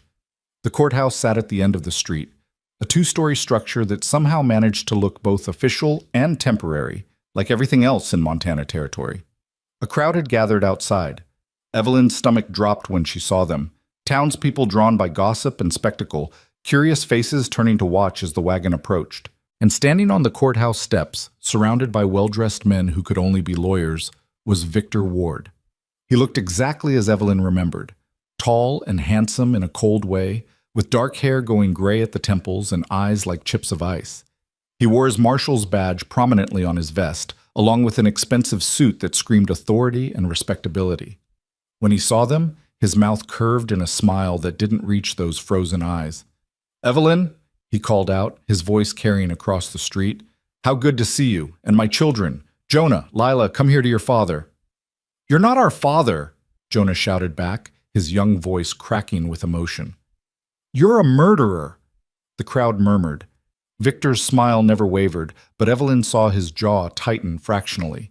"You see?" he said to the men around him, his tone sorrowful. "You see what she's done to them? Poisoned their minds against me. Turned my own children into strangers. That's a lie." Evelyn climbed down from the wagon, her legs shaking but her voice steady. "You know it's a lie, Victor. You know exactly why we left. You know what you did." "What I did?" Victor descended the steps slowly, deliberately, like a predator approaching wounded prey. What I did was lose my beloved wife to a tragic accident. What I did was grieve while trying to care for two traumatized children. What I did was trust you, my wife's sister, to help me through the darkest time of my life. He stopped a few feet away, and now his voice turned hard. And what did you do, Evelyn? You stole my children. You filled their heads with lies. You ran across the country like a thief in the night. I saved them from you. From me? Victor laughed, and several people in the crowd laughed with him. I'm a decorated U.S. Marshal. I've served this country for 15 years. I have commendations, references from senators and judges. What do you have? A history of mental instability. A pattern of wild accusations. The desperate fantasies of a spinster who wanted children of her own so badly she convinced herself I was a monster. You are a monster, Jonah said, stepping forward. His hand was on his knife, and for a moment Evelyn feared he would draw it. You killed my mother. I know it. Lila knows it. We saw what you really are. Victor's expression shifted, and suddenly the mask slipped just enough for Evelyn to see the rage beneath. Boy, you will show respect. All right, that's enough. Judge Morrison appeared in the courthouse doorway, a stout man in his 60s with a no-nonsense demeanor. This is a court of law, not a circus. Everyone inside, now. The courtroom was small and stifling, with wooden benches and windows that let in light but no breeze. Judge Morrison took his seat behind a worn desk that served as a bench, while Victor and his lawyers arranged themselves on one side of the room. Evelyn and the children sat on the other side, with Sheriff Pierce standing behind them like a silent guardian. Maddie had been stopped at the door by one of the deputies, her rifle confiscated. She sat in the back row, arms crossed, glaring at Victor with undisguised hatred. This hearing, Judge Morrison began, pulling out a pair of spectacles and settling them on his nose, is to determine the immediate custody of two minor children, Jonah Ward, age 11, and Lila Ward, age 5. Their father, U.S. Marshal Victor Ward, has filed for emergency custody, claiming the children were unlawfully removed from his care by their aunt, Miss Evelyn Ward. He looked up. Is that an accurate summary? It is, Your Honor, one of Victor's lawyers said, standing smoothly. He was a polished man with an Eastern accent and expensive clothes. My client is a grieving widower who has been denied access to his own children for 6 months. During that time, Miss Evelyn Ward has taken the children across multiple territories without permission, without legal authority, and without regard for their father's parental rights. Miss Ward? The judge turned to Evelyn. Do you dispute these facts? Evelyn stood on trembling legs. She had no lawyer, no prepared statement, nothing but the truth and the desperate hope that it might be enough. I took the children because they were in danger, Your Honor, she said, her voice stronger than she felt. Because Victor Ward murdered my sister, and I feared he would harm Jonah and Lila next. The courtroom erupted in murmurs. Judge Morrison banged his gavel. That's a serious accusation, Miss Ward. Do you have evidence to support it? Lila witnessed it. She saw Victor push her mother down the stairs. Lila is 5 years old and hasn't spoken since her mother's death, Victor's lawyer interjected smoothly. Hardly a reliable witness, Your Honor. And Miss Ward's claim contradicts the official police report, which ruled Mrs. Ward's death an accident. Because Victor wrote that report. Evelyn's voice rose. He's a U.S. Marshal. He controlled the investigation. Of course he called it an accident. Your Honor, the lawyer continued, pulling out a sheaf of papers, we have documentation from 3 separate physicians stating that Rebecca Ward's death was consistent with an accidental fall. We have statements from neighbors attesting to Victor Ward's character. We have his service record showing 15 years of dedicated law enforcement. And we have, he pulled out another document, a psychiatric evaluation of Miss Evelyn Ward from 2 years ago, diagnosing her with severe anxiety and a tendency toward paranoid delusions. Evelyn felt the floor drop out from under her. That's not... I was grieving. My parents had just died, and I was struggling, but I'm not... The point is, the lawyer pressed on relentlessly, Miss Ward has a documented history of mental instability. She has made wild, unsubstantiated accusations against a decorated lawman. She has kidnapped 2 children and dragged them across the country, filling their minds with lies about their father. The children are clearly traumatized, but not by Marshall Ward, by her. Judge Morrison looked troubled. He turned to Jonah, who sat rigid in his seat. Son, I want you to tell me the truth. Did your father hurt your mother? Jonah stood, his thin frame shaking but his voice clear. Yes, sir. He beat her. For years. I saw the bruises. And the night she died, I heard them fighting. I heard my mother scream, and when I ran to help, I saw... His voice cracked. I saw him standing at the top of the stairs, and my mother was at the bottom, and she wasn't moving. You saw him push her? I didn't see the actual push, but he was there. He was the only one there. So you didn't actually witness the act itself, Victor's lawyer pounced. You're making an assumption based on your aunt's influence. She's convinced you that your father is guilty when in fact you have no direct evidence. I know what I saw, Jonah shouted. I know what kind of man he is. You know what a frightened, traumatized child thinks he saw, the lawyer said, his tone almost gentle now. And that's understandable. You lost your mother. You're confused, angry, looking for someone to blame. But your father loves you, Jonah. He wants to help you heal. He wants his family back. Judge Morrison turned to Lila, who sat in Evelyn's lap, clutching her doll. And the little girl? What does she say? She doesn't speak, Your Honor, Evelyn said quietly. She hasn't said a word since the night Rebecca died. The trauma, selective mutism, is a common response to grief in children, Victor's lawyer said. It doesn't prove abuse. It proves she's lost her mother and needs her father's care to recover. The judge was silent for a long moment, studying the papers in front of him. Evelyn could see the decision forming in his eyes, could feel hope slipping away like water through her fingers. Your Honor, please, she said desperately. There's a doctor, Dr. Rowan Mills. He treated my sister for years. He documented her injuries, knew what was happening. If you could just wait for him to testify. Where is this doctor? Judge Morrison asked. I'm not certain. We believe he's in Silver Bow, but so you're asking me to delay this hearing on the basis of testimony from a doctor who may or may not exist, who may or may not be in Silver Bow, who may or may not have records from years ago. The judge's tone was skeptical. Miss Ward, I sympathize with your position. Truly, I do. But I can't make decisions based on speculation. I need concrete evidence, and you haven't provided any. Give me one more day, Evelyn begged. Please, just 24 hours. If the doctor doesn't appear by then, I'll accept your decision. But please don't do this now. Don't send these children back to him. Victor stood, his voice oozing false concern. Your Honor, I understand my sister-in-law is desperate, but every day my children spend with her is another day of trauma, another day they're told lies about their father. For their sake, I ask that you end this immediately. Let me take my children home where they belong. Judge Morrison removed his spectacles, rubbing his eyes wearily. When he spoke, his voice was heavy with reluctance. Miss Ward, I want to believe you. I truly do.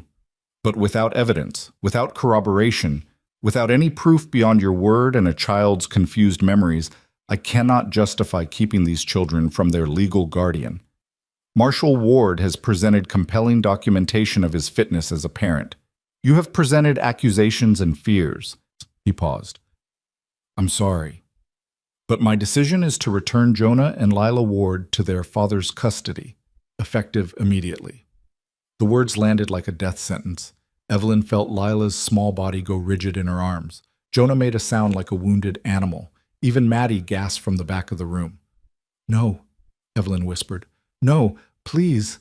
The decision is final, Judge Morrison said, though he looked genuinely pained. Marshall Ward, you may... The courthouse doors burst open. Every head turned as Calder Hayes strode into the room, covered in trail dust and sweat, his face haggard from days of hard riding. And beside him walked an older man with silver hair and a black medical bag, his clothes rumpled but his eyes sharp and intelligent. Your Honor, Calder said, his voice cutting through the stunned silence. My name is Calder Hayes, and this is Dr. Rowan Mills. We request permission to present evidence in this case. Judge Morrison stared. Victor's face went pale, then red with fury. This is highly irregular, the judge said. This hearing is concluded. Then reopen it, Calder interrupted. Because what Dr. Mills has to say changes everything. The judge looked from Calder to the doctor to Victor, whose expression had transformed into something savage beneath the veneer of respectability. Your Honor, Victor's lawyer said quickly, this is nothing more than a delay tactic. We have no idea who this man is or what he... I know exactly who he is, Dr. Mills said, his voice calm but carrying an undertone of steel. He moved forward, setting his medical bag on a table with a heavy thump. I was the Ward family physician in Philadelphia for 6 years. I treated Rebecca Ward on multiple occasions for injuries I documented extensively, and I can prove beyond any doubt that Victor Ward systematically abused his wife until the night he finally killed her. The courtroom exploded. People shouted, the judge banged his gavel, Victor lunged forward before his lawyers grabbed him. In the chaos, Evelyn clutched Lila tighter and met Calder's eyes across the room. He looked exhausted, battered by the journey, but his gaze held steady. He'd done it. He'd actually done it. Order! Judge Morrison roared, slamming his gavel repeatedly. I will have order in this courtroom. Slowly, the noise subsided. The judge pointed at Dr. Mills.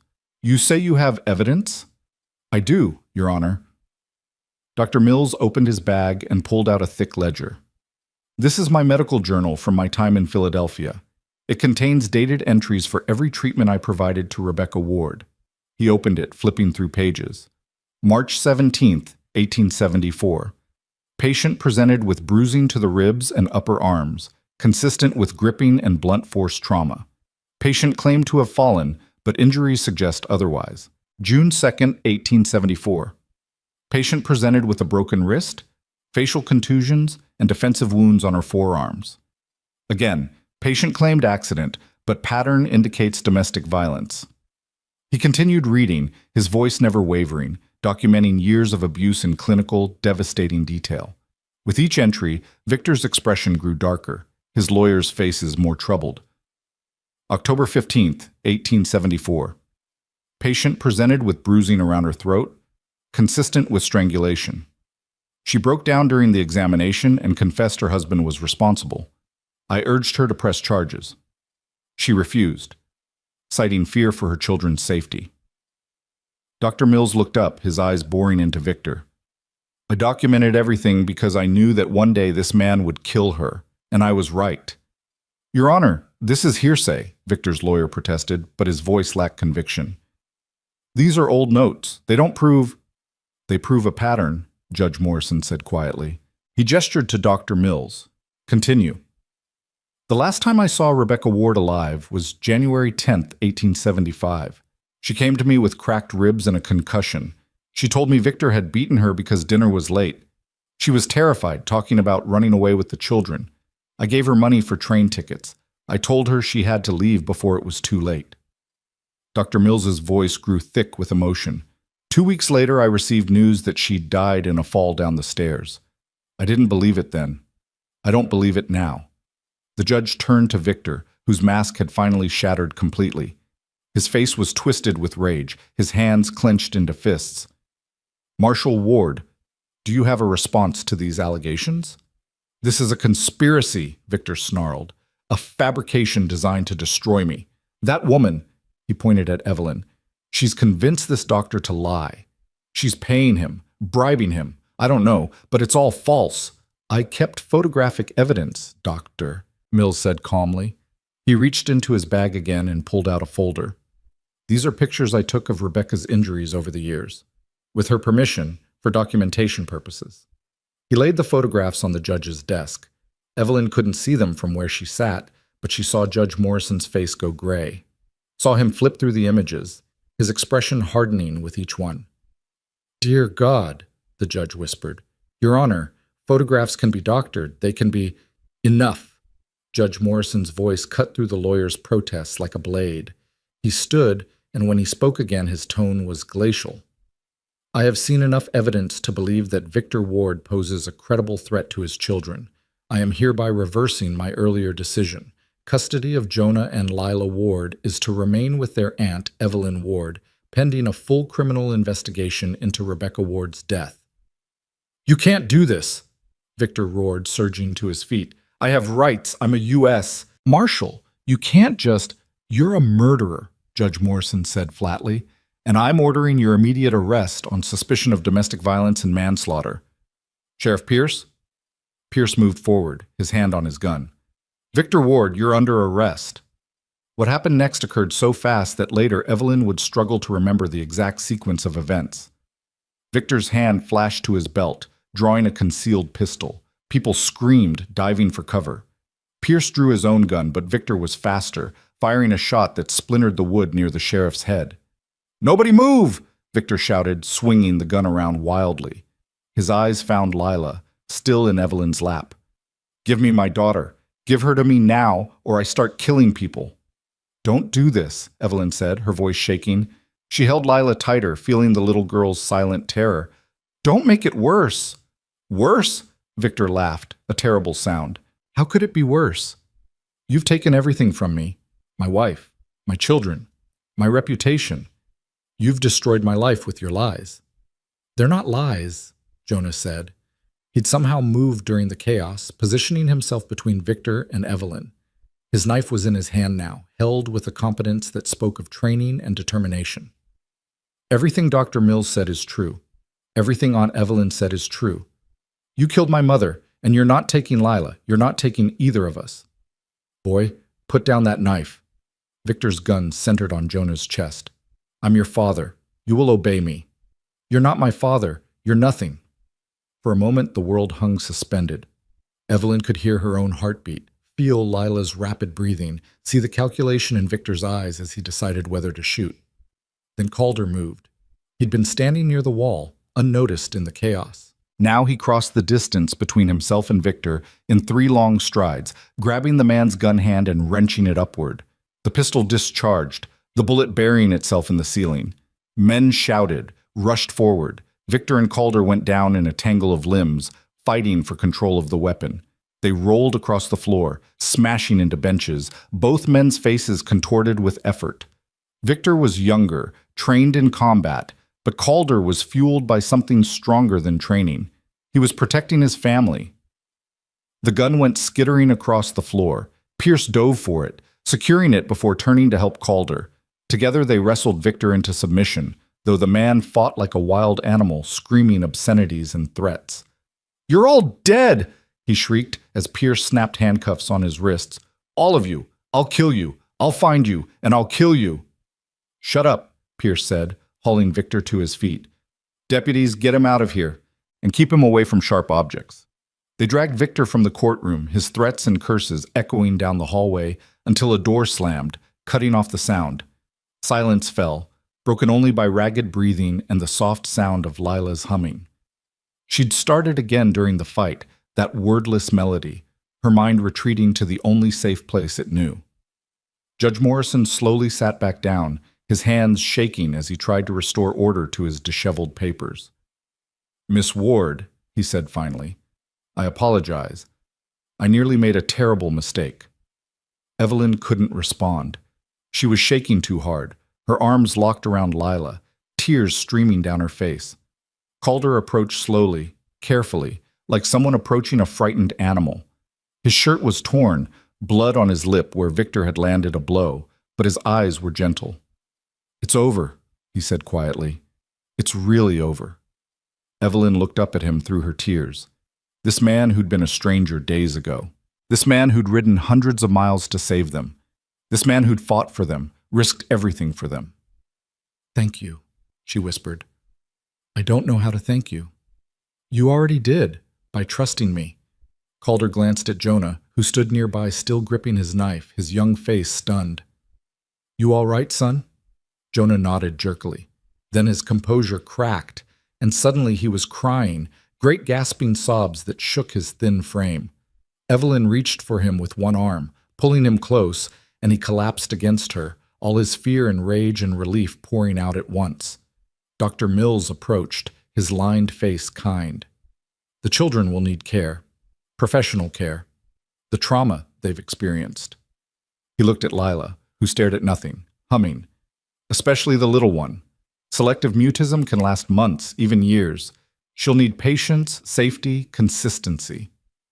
"She'll have it," Evelyn said fiercely. They both will, I promise you that. I believe you, Dr. Mills smiled. And if you need anything, I'm staying in Silver Bow for the foreseeable future. Mr. Hayes knows how to find me. Judge Morrison cleared his throat. There will need to be a formal custody hearing, Miss Ward. A proper one, with all the legal paperwork. But I can tell you now that you'll be granted guardianship. No judge in their right mind would rule otherwise after what we've seen today. Thank you, Your Honor. Don't thank me. Thank Mr. Hayes and Dr. Mills. They're the ones who saved those children. The judge stood. This hearing is adjourned. Sheriff, make sure Victor Ward is secured. I want guards on him day and night until we can transport him to a federal prison. People began filing out of the courtroom, buzzing with shock and gossip. Maddie appeared beside them, her face pale but her expression fierce. Is everyone okay? She asked. We're okay, Evelyn said.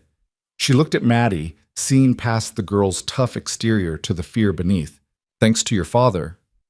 Maddie looked at Calder, and something passed between them, understanding, maybe.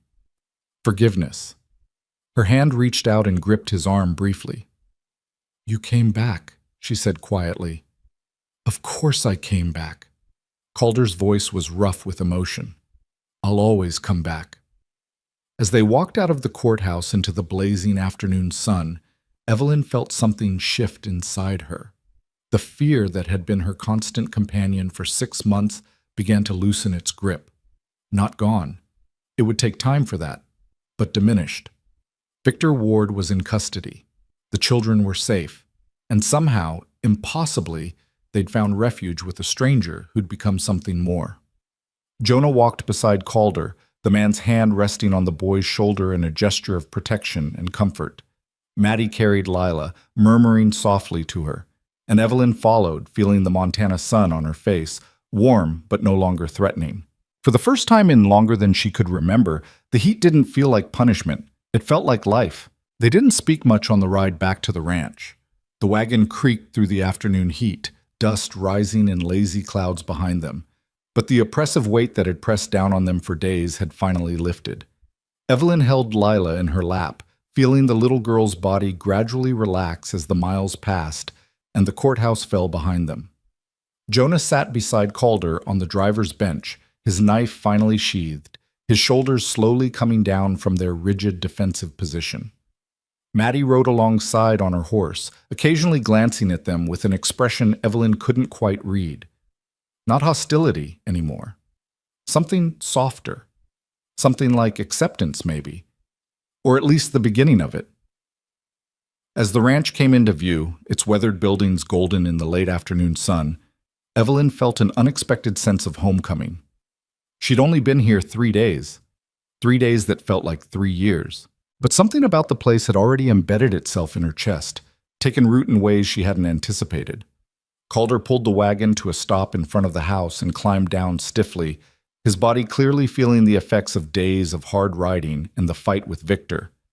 He reached up to help Evelyn down, his hand steady and warm.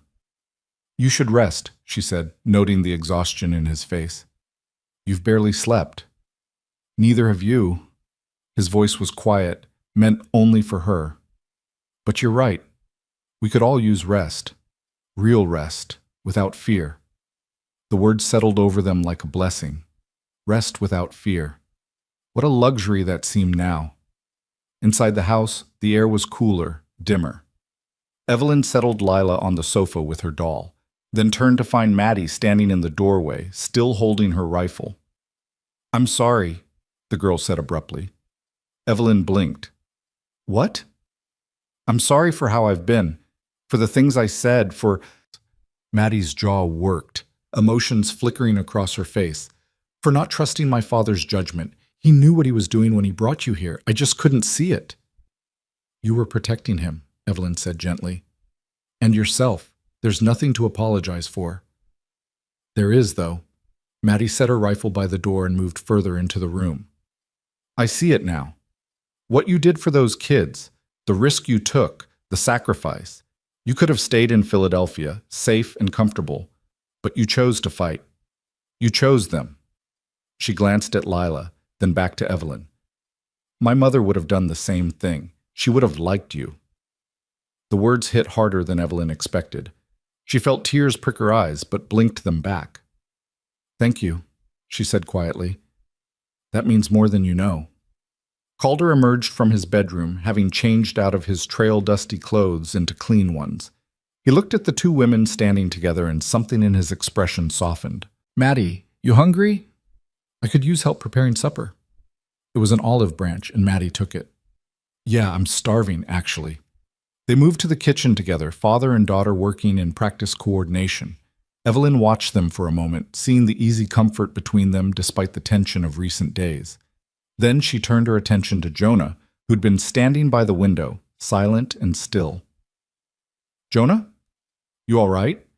He turned to face her, and she was startled to see tears on his cheeks. "I thought we were going to lose," he said, his voice breaking. "When the judge said we had to go back to him, I thought that was it, that we'd fought so hard and it didn't matter. But it did matter. We won. Because Mr. Hayes saved us. Because he rode all the way to Silverbow and found Dr. Mills and brought him back in time." Jonah wiped his face roughly. "I didn't think anyone would do that for us. I didn't think anyone cared enough." Evelyn moved to him, kneeling down so they were eye level. "People care, Jonah. Good people exist. I know it's hard to believe after everything Victor did, after all the times the law failed to protect your mother. But good people are real. Mr. Hayes proved that." "I don't know how to thank him." "Then just tell him." Jonah nodded, squaring his shoulders. He walked to the kitchen where Calder was slicing bread while Maddie worked the stove. The man looked up as Jonah approached. "Sir," Jonah said formally, his voice still thick with emotion, "I want to thank you for everything you did, for risking your life to help us when you didn't have to. I won't forget it. Ever." Calder set down the knife and turned to face the boy fully.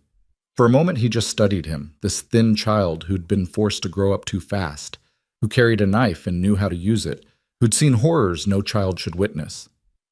"You're welcome," Calder said finally. "But Jonah, I want you to understand something. I didn't just do it for you and Lila. I did it because it was right. Because letting Victor win would have been wrong, and I couldn't live with myself if I'd turned you away."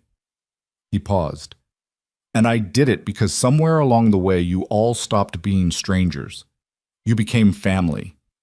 The word hung in the air, heavy with meaning. Family. Not by blood or law, but by choice. By shared struggle and mutual protection. By the kind of bonds forged in fire. Jonah's composure cracked completely then. He moved forward impulsively, wrapping his arms around Calder's waist, burying his face in the man's shirt. Calder's hands came up, one settling on the boy's shoulder, the other on his head, holding him steady as he cried. Maddie watched with shining eyes, then turned away to hide her own tears. Evelyn felt her heart swell with something she couldn't quite name. Hope, maybe. Or the beginning of healing. That night they ate together at the table, all five of them, the food simple but plentiful. Lila sat between Evelyn and Maddie, carefully eating bread with butter. Her movements still mechanical, but less haunted. The humming had stopped, at least for now. As darkness fell and the temperature finally dropped to something bearable, they lingered at the table, nobody quite ready to break apart yet.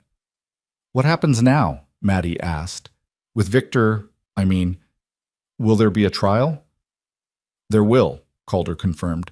"Sheriff Pierce said it could take months to organize, bring in witnesses, build the case. But with Dr. Mills's testimony and evidence, the outcome isn't really in doubt." "He'll hang," Jonah said flatly. "Not a question, a statement." "Most likely." Calder didn't sugarcoat it. "Is that something you can live with?" Jonah was quiet for a long moment. "I used to dream about killing him myself, used to imagine all the ways I could do it, but now," he shook his head, "now I just want him gone. However that happens, I just want to never see him again." "You won't have to," Evelyn promised. "We're safe now. All of us." But even as she said it, a small voice in the back of her mind whispered that safety was never guaranteed, that Victor was still alive, still dangerous, still consumed with rage at what they'd done to him. She pushed the thought away. Tonight, they would celebrate their victory. Tomorrow's worries could wait. The days that followed settled into an unexpected rhythm. Evelyn had arrived expecting to be a mail-order bride, a wife, with all the duties and obligations that entailed. But Calder never pressed the issue. They existed in a strange limbo, sharing his house but not his name, caring for the children together but maintaining a careful distance. It was Maddie who finally addressed it, finding Evelyn alone in the kitchen one morning nearly a week after the courthouse confrontation. "Are you going to marry him?" the girl asked bluntly. Evelyn's hands stilled over the dishes she was washing. "I don't know. But that's why you came here, right? To be his wife?" "I came here to escape Victor. The marriage advertisement was just a means to an end." Evelyn dried her hands on a towel, choosing her words carefully. "Your father is a good man, Maddie. One of the best I've ever known. But he doesn't owe me marriage just because he helped us, and I won't trap him into something he might regret." "What if he wants to marry you? Has he said something to you?" "No, but I see the way he looks at you." Maddie's tone was matter-of-fact. "Like you're something precious. Like he's afraid you might disappear if he looks away too long." Evelyn felt heat rise in her cheeks. "I think you're imagining things." "I'm not. And for what it's worth—" Maddie took a breath. "I think my mother would approve. I think she'd want my father to be happy again, to have someone who makes him laugh, who gives him purpose beyond just surviving." She met Evelyn's eyes directly. "You do that. You make him come alive in ways I haven't seen in years." Before Evelyn could respond, Jonah burst through the door, his face pale. "Sheriff's here," he said urgently, "and he looks upset." They all moved to the porch where Sheriff Pierce was dismounting, his expression grim. Calder emerged from the barn, wiping his hands on his work pants. "Alden," he greeted the sheriff, "what brings you out here?" "Bad news, I'm afraid." Pierce climbed the porch steps heavily. "Victor Ward escaped custody 3 days ago." The world seemed to tilt. Evelyn felt Jonah go rigid beside her, felt her own breath catch in her chest. "How?" Calder's voice was dangerously quiet. "He had help. 2 of his men, probably the same ones who rode out here before, ambushed the transport wagon taking him to Billings. Killed 1 deputy, wounded another. Victor took their horses and weapons and disappeared into the Badlands. So he's out there." Evelyn's voice came out barely above a whisper. "Somewhere. Free." "Not for long," Pierce said firmly. "We've got pauses out searching. The U.S. Marshal Service has issued a warrant for his arrest. He's one of their own gone rogue. They want him bad. Every lawman in 3 territories is looking for him." "That doesn't help us if he comes here first," Maddie said, her hand already moving toward where she'd leaned her rifle. "That's why I came to warn you. Victor's last known direction was south, toward Wyoming. But he's unpredictable, dangerous, and he's got nothing left to lose. You need to be prepared." "We will be." Calder's jaw was set in hard lines. "Thank you for the warning, Alden." After Pierce left, they gathered in the house to discuss options. Jonah wanted to run again, to keep moving until Victor was caught or killed. Maddie argued for fortifying the ranch, setting watches, preparing for a siege. Evelyn just felt numb, the brief taste of safety evaporating like morning dew under the merciless sun. "We can't let fear control us," Calder said finally. "Victor wants us afraid, wants us running, but this is our home. We stay, we prepare, but we don't stop living." "What if he comes?" Lila's voice was so small, so unexpected, that everyone froze. The little girl had spoken. For the first time in 6 months, she'd actually spoken. Evelyn dropped to her knees beside her, heart pounding. "Lila, sweetheart? What if the bad man comes?" Lila's huge eyes were fixed on Evelyn's face. "What if he takes me away?" Tears streamed down Evelyn's face, but she kept her voice steady. "He won't. I promise you, baby. We won't let him." "You promise?" Such trust in those 2 words, such desperate need to believe. "I promise." Evelyn pulled her close, rocking her gently. "You're safe here. We'll keep you safe." Jonah was crying too, overcome with hearing his sister's voice again. Even Maddie looked emotional, turning away to hide her face. Calder moved to them, kneeling beside Evelyn and Lila. "Lila, look at me." He waited until she met his eyes. "Your Aunt Evelyn is right. We're all going to protect you. Your brother, Miss Maddie, me, your aunt. We're a family now. And families protect each other. Do you understand? Lila nodded slowly. You're not bad like him? No, honey, I'm not. Promise? I promise. She seemed to accept this, nestling closer to Evelyn with a sigh. Within minutes, exhausted by the emotional breakthrough, she was asleep. She spoke, Jonah whispered, wonder in his voice. After all this time, she finally spoke. The trauma's breaking, Maddie said quietly. She's starting to heal. That night, they set watches. Calder took first shift, Maddie second, Jonah third, despite protests about his age. Evelyn tried to sleep but couldn't, her mind spinning with possibilities. Victor was out there somewhere, hunting them. He'd killed to escape. He wouldn't stop until he was caught or dead. She rose in the darkness and found Calder on the porch, rifle across his lap, staring out at the moonlit valley. Couldn't sleep? He asked without turning. No. She sat beside him, careful to maintain some distance. I keep thinking I've brought this nightmare to your door. You and Maddie were safe before we arrived. Now you're in danger because of us. Stop. Calder's voice was firm but gentle. We've been over this. You didn't bring the nightmare. You were trying to escape it. There's a difference. Is there? Maddie could get hurt. You could get hurt, all because I answered your advertisement and brought trouble with me. Calder was quiet for a moment, his profile sharp in the moonlight. When he spoke, his voice carried a weight of consideration, of words chosen carefully.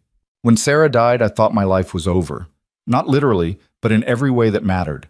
I kept going for Maddie's sake, kept the ranch running, kept breathing, but I wasn't living, I was just existing. He turned to look at her fully. Then you showed up with 2 terrified children and a killer on your trail, and suddenly I had a reason to fight again. A purpose beyond just surviving another day. I don't understand. You woke me up, Evelyn, made me remember what it means to stand for something, to protect people who need protecting, to be the kind of man my daughter could be proud of. He reached out, his calloused hand covering hers.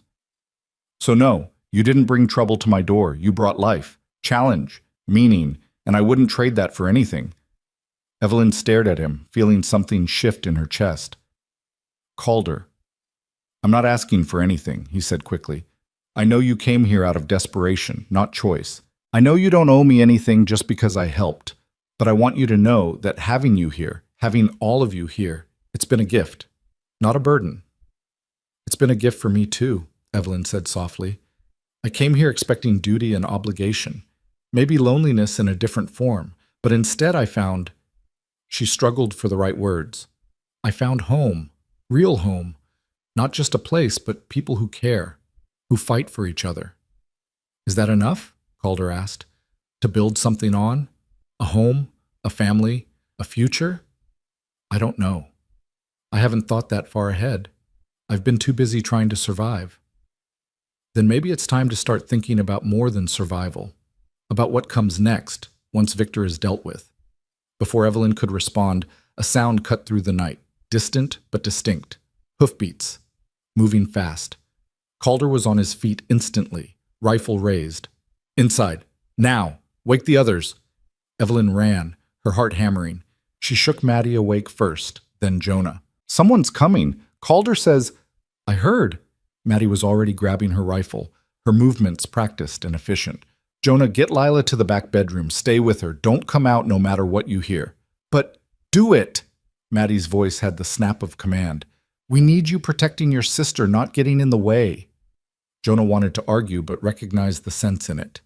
He gathered Lila, still half asleep, and carried her to the back of the house. Evelyn and Maddie joined Calder on the porch, positioning themselves at different angles to cover the approach.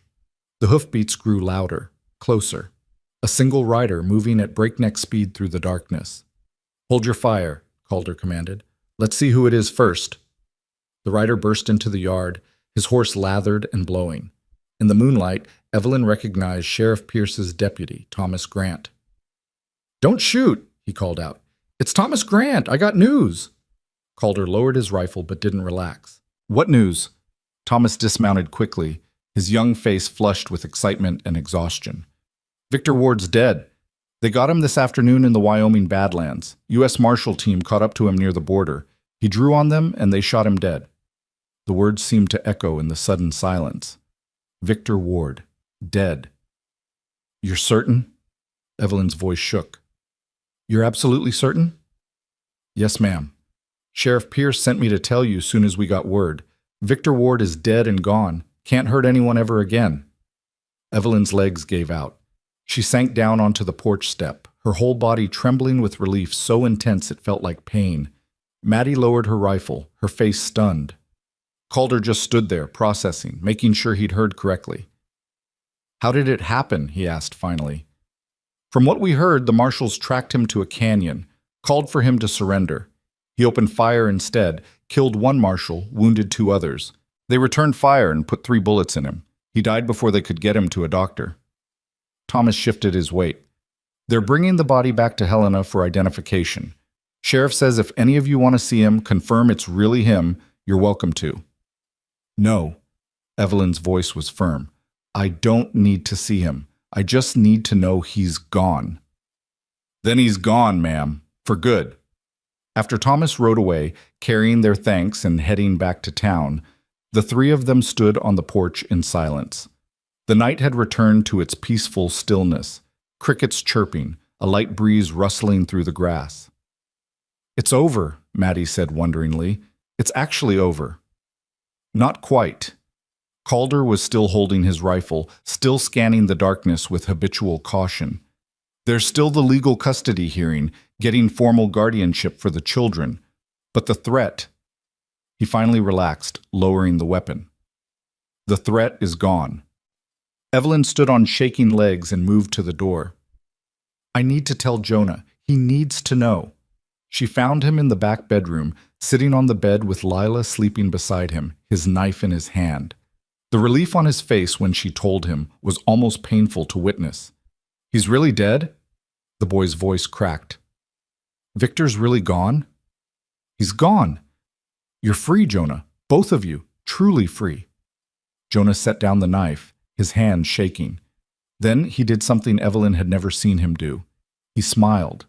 A real smile, reaching his eyes, transforming his careworn face back into that of a child.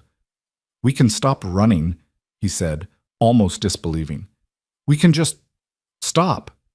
We can stop. Evelyn sat beside him, wrapping an arm around his shoulders.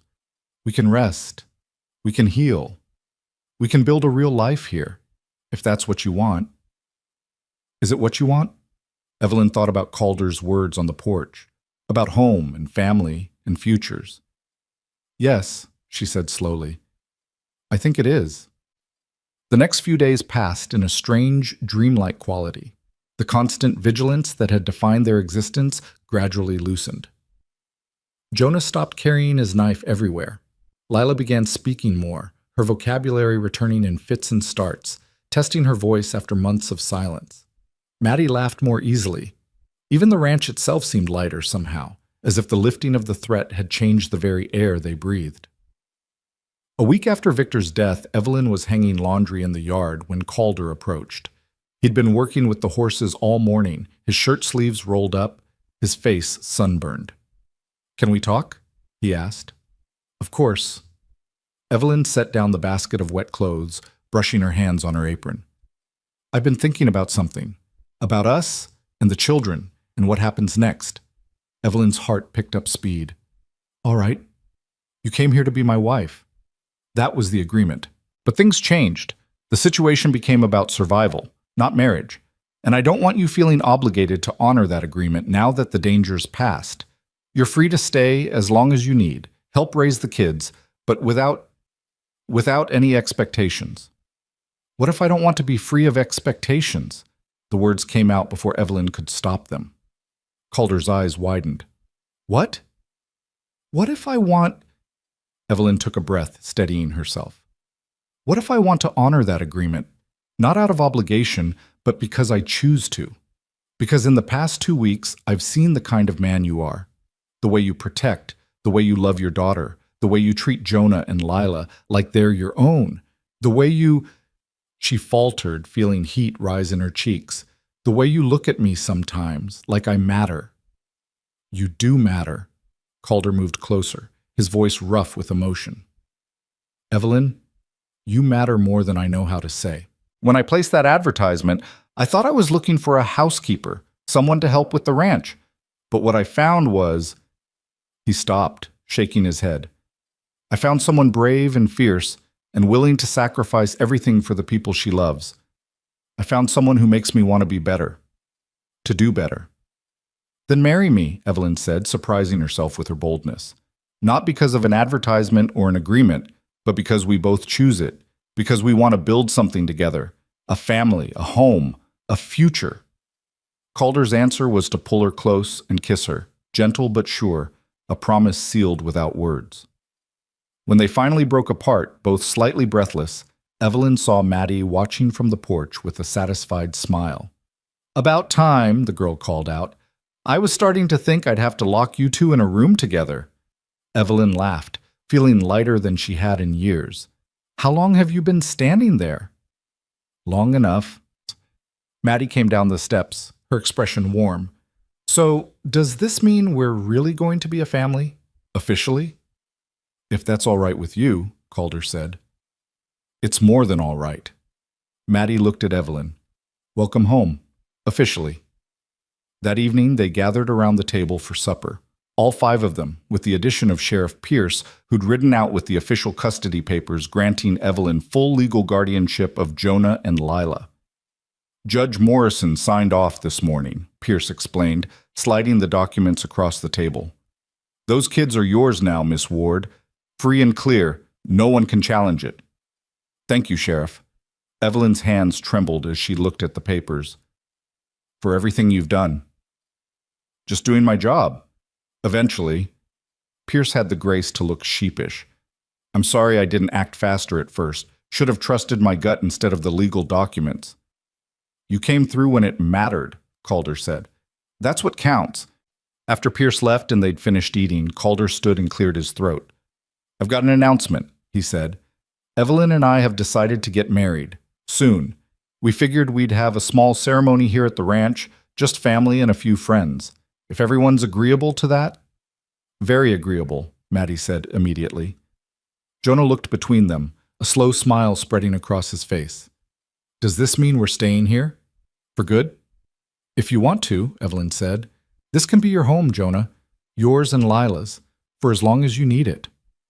Forever then, Jonah said firmly, because I don't ever want to leave. Lila, who'd been listening quietly, spoke up in her small voice. Will you be my mama now? Since my real mama is in heaven?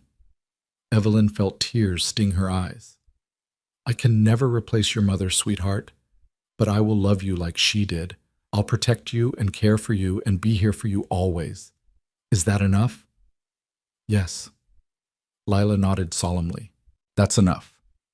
The wedding took place 2 weeks later on a Sunday afternoon, with the summer heat finally beginning to ease into early autumn. They kept it simple. Just Sheriff Pierce officiating, Dr. Mills, who'd ridden down from Silverbow, a few neighbors from nearby ranches, and the immediate family. Evelyn wore a dress Maddie had helped her make from fabric they'd bought in town, simple but elegant in cream-colored cotton. Wildflowers from the valley served as decorations, their colors bright against the weathered wood of the porch where they held the ceremony. As Calder took her hand and spoke his vows, Evelyn felt the weight of the past months finally begin to lift. The fear, the running, the constant vigilance, all of it receding like shadows at sunrise.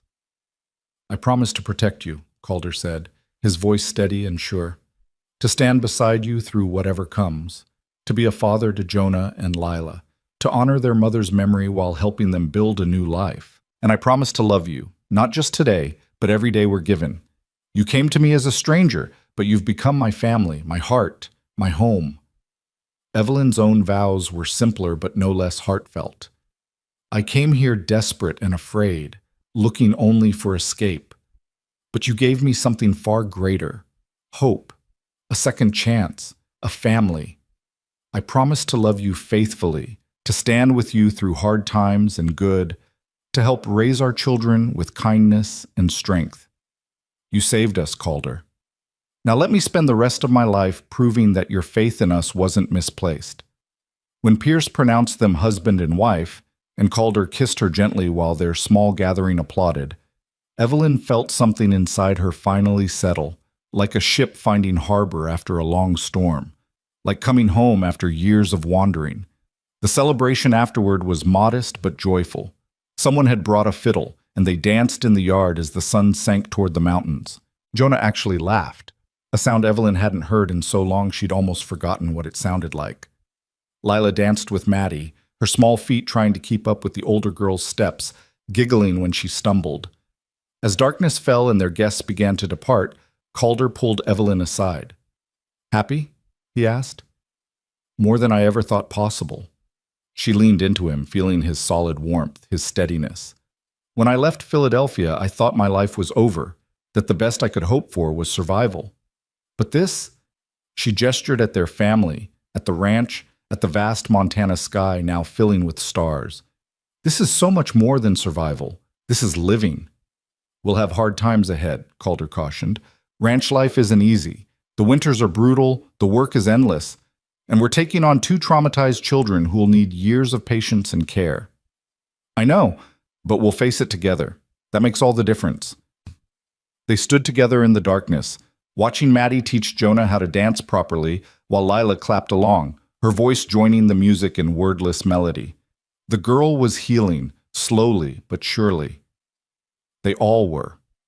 That night, after the children had been put to bed and the house had settled into quiet, Evelyn sat on the porch with Calder, listening to the sounds of the Montana night. Somewhere in the distance, a coyote howled. Closer by, the horses nickered in the barn. The air was warm but no longer oppressive, carrying the promise of cooler days ahead. "Do you regret it?" Calder asked quietly. "Answering that advertisement, coming here." Evelyn thought about everything that had happened. The terror, the flight, the confrontation with Victor, the days of fear and uncertainty. And then she thought about what came after. The safety, the love, the family they were building from broken pieces. "No," she said firmly, "not for a single moment. You asked for one bride, Calder Hayes. But what you got was a whole family. Broken, maybe. Damaged, certainly. But alive and healing and full of hope." She turned to look at him in the starlight. "Was that enough? Are we enough?" Calder's answer was to pull her close, his arms strong and sure around her. "You're more than enough," he said against her hair. "You're everything." And sitting there in the warm Montana night, surrounded by the family they'd chosen and the life they were building together, Evelyn finally believed him. The mail-order bride who'd brought 2 sisters and a nightmare had found something she'd never expected.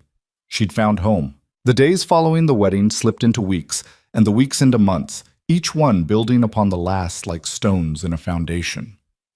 The summer heat gradually gave way to autumn's cooler breath, painting the valley in shades of amber and rust. The work on the ranch continued its endless cycle, but now there were more hands to share the burden, and the labor felt less like survival and more like purpose. Evelyn woke each morning to the unfamiliar comfort of Calder's presence beside her, his steady breathing a reminder that she was no longer alone in her struggles. The first few weeks of marriage had been an adjustment, learning each other's rhythms, navigating the intimacy of shared space, building trust through small, daily kindnesses. But gradually, the awkwardness faded, replaced by a partnership that felt both new and ancient, as if they'd been meant for each other all along. The children were changing too, in ways both subtle and profound. Jonah had begun working alongside Calder each morning, learning the intricacies of ranch management with an intensity that spoke of his need to feel useful, to prove his worth. Calder was patient with him, showing him how to mend fences, care for the cattle, read the weather signs in the mountains. The boy soaked up every lesson like parched earth receiving rain. One crisp October morning, Evelyn watched from the kitchen window as Calder taught Jonah to shoe a horse. The man's large hands guided the boy's smaller ones, showing him how to trim the hoof, fit the shoe, drive the nails with precision. Jonah's face was tight with concentration. His tongue caught between his teeth as he worked. "Not bad," Calder said when the job was finished. "Few more years of practice, you'll be better at this than me." "Really?" The hope in Jonah's voice was almost painful to hear. Really? You've got steady hands and a good eye. That's half the battle. Calder straightened, stretching his back. You know, I've been thinking. Once winter passes and spring comes around, we'll need to expand the herd, take on more grazing land. It's a big job. Need someone reliable to help manage it. You mean, you want me to help? I mean, I need you to help. Can't do it alone anymore. Getting too old. Calder's tone was light, but his eyes were serious. What do you say? You ready to be my right hand? Jonah's face transformed, years of pain and doubt momentarily erased by pure joy. Yes, sir, I'm ready. Evelyn turned away from the window, blinking back tears. Calder had a gift for this, for seeing what people needed and giving it to them without making it feel like charity. Jonah needed to feel valued, needed to know he had a place and a purpose. And Calder was providing both. Lila's healing was slower but no less real. The little girl still had nightmares, still sometimes retreated into silence when the memories grew too heavy. But the good days outnumbered the bad now. She followed Maddie everywhere, watching the older girl with worshipful eyes, imitating her movements, asking endless questions in that small, tentative voice that grew stronger with each passing week. Why do horses sleep standing up? Lila asked one afternoon as they all gathered in the barn for evening chores. Because they're prey animals, Maddie explained, brushing out her horse's mane. They need to be ready to run if danger comes. Sleeping standing up means they can escape faster. Are we prey animals? The question hung in the air, heavier than it should have been. Maddie set down the brush and knelt beside Lila, meeting her eyes directly. No, honey, we're not prey. Not anymore. The danger is gone. We don't have to be ready to run. Promise? Promise. Maddie pulled her into a hug. You're safe here. We're all safe. Later that night, after the children had gone to bed, Maddie found Evelyn in the kitchen preparing bread dough for tomorrow's baking. Can I help? The girl asked. Of course. Evelyn made room at the table, showing Maddie how to knead the dough properly. They worked in comfortable silence for a while, the rhythmic push and fold soothing in its repetition. She's getting better, Maddie said finally. Lila, she smiled today, really smiled, not just the polite kind. She was laughing at something Jonah said. I know. I saw it too. Evelyn shaped her dough into a ball, setting it aside to rise. It's remarkable, isn't it? How resilient children are, how they can survive the worst things and still find reasons to laugh. My mother used to say that healing isn't forgetting. It's learning to carry the weight without letting it crush you. Maddie's hand stilled in the dough. I didn't understand what she meant when she said it, but I think I do now. Your mother was a wise woman. She was. Maddie looked at Evelyn, her expression open in a way it hadn't been before. You know, when my father first told me he was advertising for a wife, I was so angry. I felt like he was trying to replace her, like he thought any woman could just step into her place and everything would be fine. And now? Now I realize he wasn't trying to replace her. He was trying to survive. And you? Maddie took a breath. You're not trying to be her. You're just being you, and that's enough. More than enough. Evelyn reached across the table, covering Maddie's flour-dusted hand with her own. Thank you for giving me a chance. I know it wasn't easy. Nothing worth having ever is. Maddie squeezed her hand. But you're family now, really family, and I'm glad. The conversation marked a turning point. After that night, the last walls between them came down. Maddie began seeking Evelyn's advice on things she'd never have asked before. Questions about boys who came calling from neighboring ranches, about her future, about the woman she wanted to become. And Evelyn offered guidance without trying to replace the mother Maddie had lost, understanding that her role was different, but no less important. As autumn deepened into winter, bringing the first snows and bone-deep cold that Calder had warned about, the family drew closer together. They spent long evenings by the fire, Calder teaching Jonah to play chess while Evelyn helped Lila with her letters.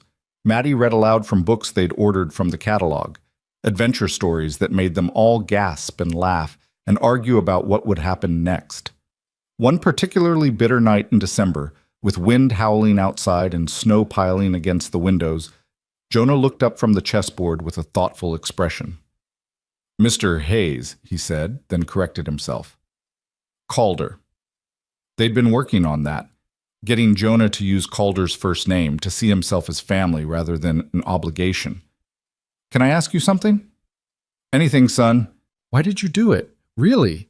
"When we showed up that first day, you could have sent us away. Could have told the sheriff to deal with us. But you didn't. Why?" Calder moved a chess piece, considering his answer carefully. "You remember what I said at the courthouse about how I'd been just surviving, not living after Sarah died?" "Yes, sir."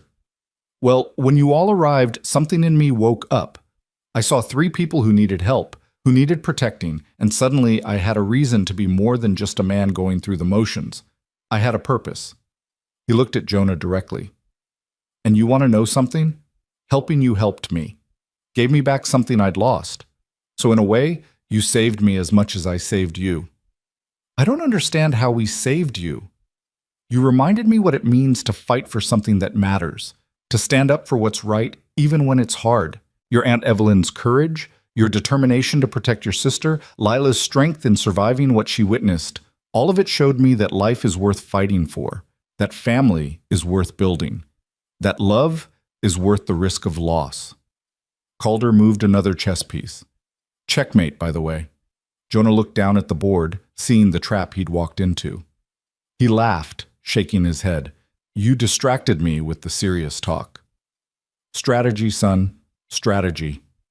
From her seat by the fire, Evelyn watched them with a warmth in her chest that had nothing to do with the flames. This was what family looked like. Not perfect, not without scars, but real and whole, and worth every moment of fear that had led them here. Winter proved as brutal as Calder had promised. There were days when the temperature dropped so low that going outside felt dangerous, when the wind cut through every layer of clothing like knives. They lost 2 cattle to the cold, and one morning they woke to find the water pump frozen solid. But they endured, working together, keeping the animals alive and the house warm. Through it all, Evelyn discovered she was pregnant. She'd suspected for a few weeks before she was certain, recognizing the signs from watching her sister through 2 pregnancies. The morning sickness, the exhaustion, the subtle changes in her body. When she finally told Calder one evening in the privacy of their bedroom, his reaction was everything she could have hoped for. "A baby?" His eyes went wide, his hand moving instinctively to her still flat stomach. "Our baby?" "Yes." Evelyn felt nervous despite his obvious joy. "I know we didn't discuss this, and with everything that's happened, the timing might not be—" "The timing is perfect." Calder pulled her close, his voice rough with emotion. "Evelyn, it's more than I ever thought I'd have again. Another child, a second chance at fatherhood." He pulled back to look at her face. "How are you feeling? Are you well? Do you need to see Dr. Mills?" "I'm fine. Tired, but fine.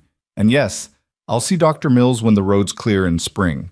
She smiled at his concern. "Women have been having babies for thousands of years, Calder. I'll manage." "I know you will. You're the strongest person I've ever met." He kissed her forehead, then her cheeks, then her mouth. "Thank you. For this. For everything." They told the children the next day at breakfast. The reactions were varied and wonderful. "A baby!" Lila clapped her hands, her eyes shining. "Can I help take care of it? Can I hold it sometimes?" "Of course you can, sweetheart," Evelyn assured her. Jonah looked thoughtful. "Does this mean, will the baby be my brother or sister? Like, really?" "Really," Calder confirmed. "Just like you're really my son, even though I didn't father you. Family isn't just about blood, Jonah. It's about love and choice and commitment. This baby will be your sibling in every way that matters." Maddie was quiet for a moment, processing. Then she stood and hugged Evelyn tightly. "I'm going to be a big sister again," she said, wonder in her voice. "A real big sister, not just an only child anymore." "You've been a wonderful big sister to Jonah and Lila already," Evelyn pointed out. "I know, but this is different. This is—" Maddie struggled for words. "This is proof that life goes on, that new beginnings are possible, that we're not just surviving what happened, we're building something new." As winter reluctantly gave way to spring, the ranch came alive with new energy. The snow melted, revealing brown earth that would soon turn green. Calves were born, wobbly-legged and curious. Birds returned, filling the mornings with song. And Evelyn's pregnancy became visible, her growing belly a promise of life to come. She worked alongside Maddie, planting a vegetable garden behind the house, turning soil that was rich and dark after the winter's rest. Lila helped enthusiastically but inefficiently, more interested in finding worms than planting seeds. "Will the baby come before the tomatoes are ready?" Lila asked, holding up a particularly fat worm for inspection. "Yes, honey, the baby will be here in late summer. The tomatoes won't be ready until early fall." "What if the baby doesn't like tomatoes?" "Then we'll find something else the baby likes," Evelyn said, amused by the 6-year-old logic. "That's what families do. They figure out what everyone needs and try to provide it. Like how Calder figured out that Jonah needed to feel useful, so he made him his right hand?" Lila asked with surprising insight. Evelyn paused in her digging, looking at the little girl with new appreciation. "Exactly like that. You're very perceptive, Lila." Maddie says perceptive means noticing things other people miss. Maddie's right. They worked in companionable silence for a while, the sun warm on their backs, the smell of fresh earth rich in the air. This was healing, Evelyn thought. Not dramatic or sudden, but gradual and thorough. Every day the wounds left by Victor and Rebecca's death closed a little more. Every day they became a little more whole. By summer the changes were undeniable. Jonah had shot up 3 inches, his voice deepening, his shoulders broadening from constant physical work. He rode out with Calder most days, helping manage the expanded herd, learning to make decisions about the ranch's future. The hunted look had left his eyes, replaced by a quiet confidence. Lila talked non-stop now, as if making up for her months of silence. She chattered through breakfast, through chores, through dinner, her vocabulary expanding daily. The nightmares still came occasionally, but less frequently. She could speak about her mother now without breaking down, remembering the good times alongside the bad. Maddie had blossomed too, though in different ways. She'd turned 17 that spring, and boys from neighboring ranches had started paying serious attention. She handled their advances with a mixture of amusement and skepticism, but Evelyn noticed the way she looked at Thomas Grant, Sheriff Pierce's deputy, who'd been finding excuses to ride out to the Hayes Ranch with increasing frequency. "He likes you," Evelyn told her one afternoon as they watched Thomas ride away after delivering some official papers that probably could have waited. "I know." Maddie's tone was matter-of-fact, but color rose in her cheeks. "The question is whether I like him back. And do you? Maybe. He's kind, brave. He stood with us against Victor's men that day, didn't hesitate. And he makes me laugh." Maddie paused. "But I'm not ready to get married and leave the ranch. Not yet. There's too much happening here. The baby coming, Jonah still learning, Lila still healing. You all need me." "We do need you," Evelyn agreed. "But Maddie, we'll need you whether you're living here or on the next ranch over. Family doesn't stop being family just because geography changes." "I know, but still.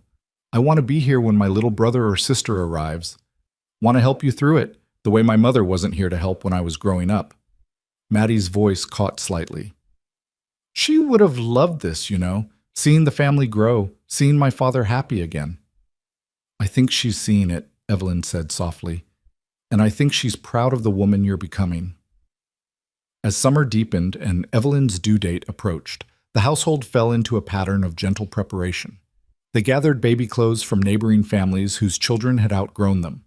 Calder built a cradle from smooth pine, working late into the evenings to get it perfect. Maddie sewed tiny blankets and gowns. Even Jonah contributed, carving a small wooden rattle that he presented shyly to Evelyn. "It's beautiful," she said, turning it over in her hands. "The baby will treasure it."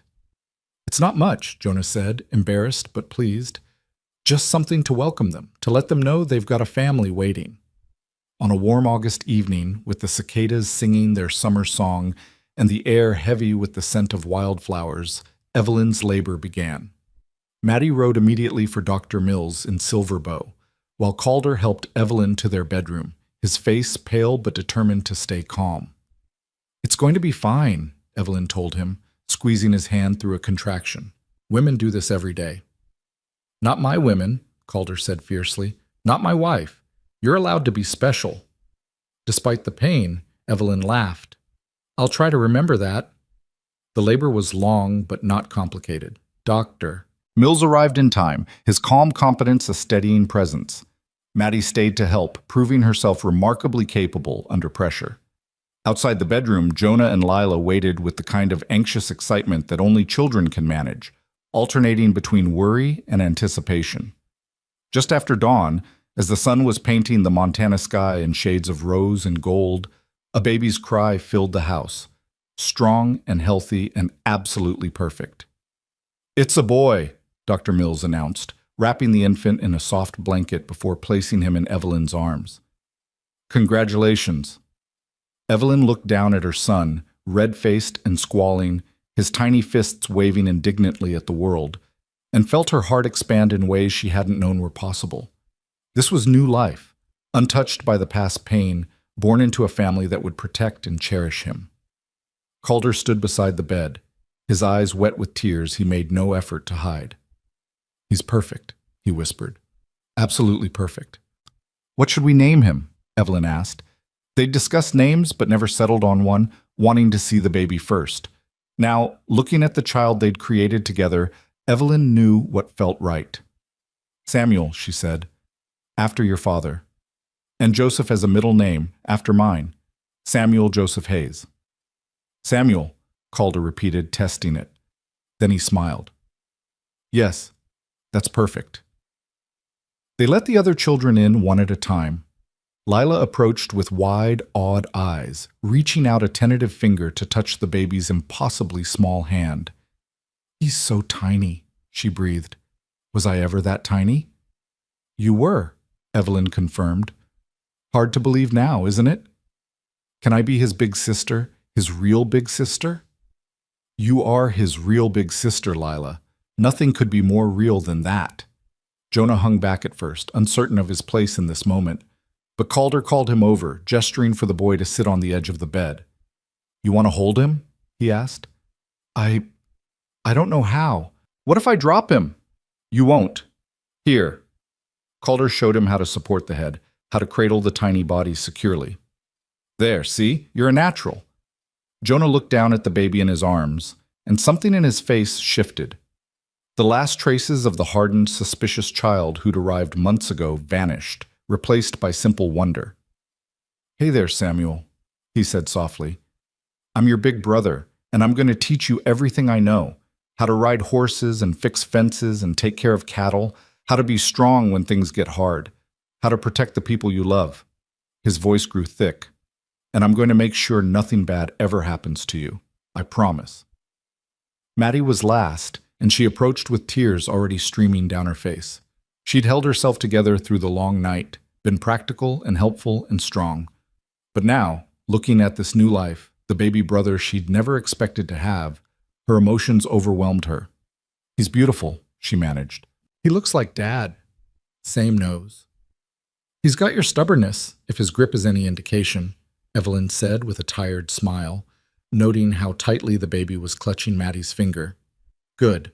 He'll need it, growing up with all of us."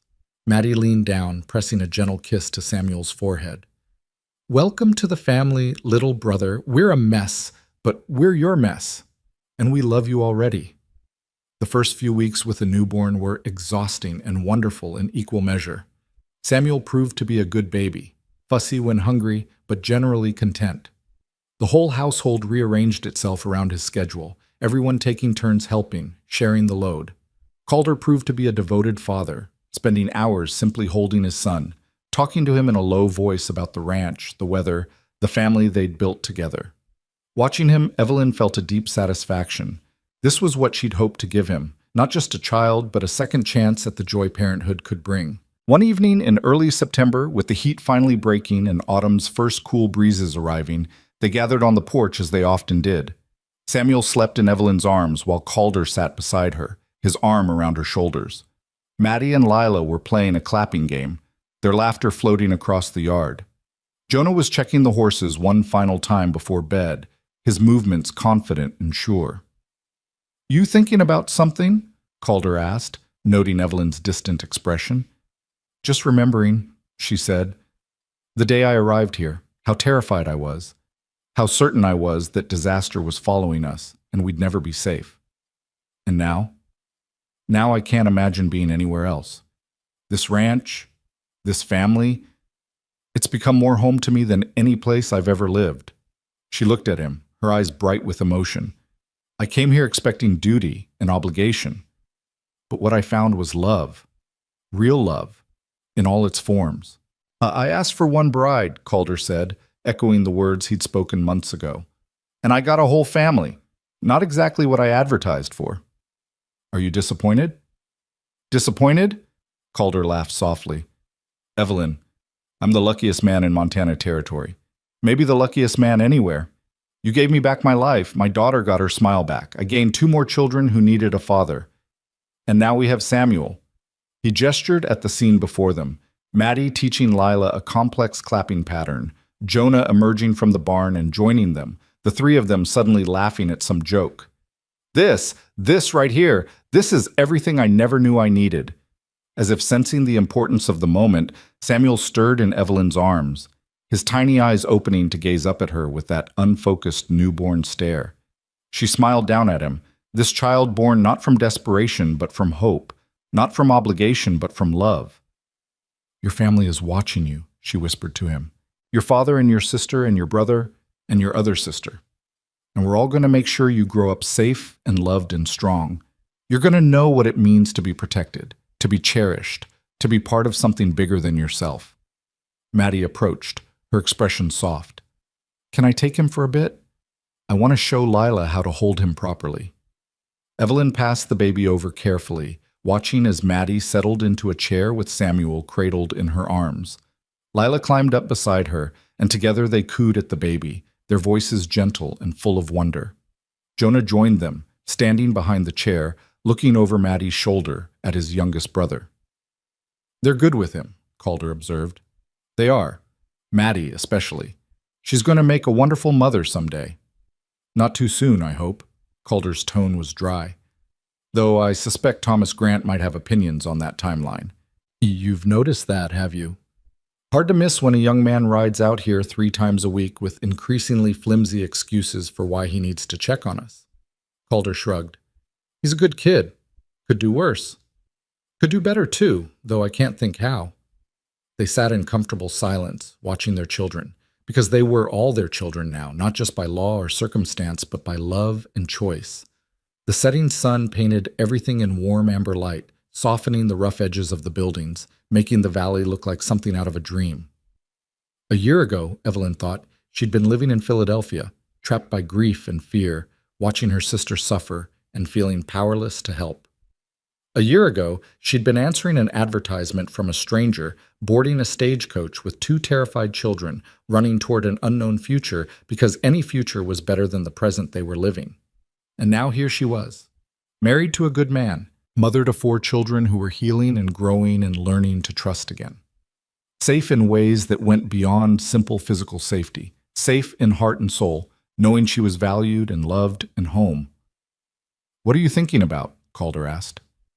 Choices, Evelyn said. How one choice can change everything.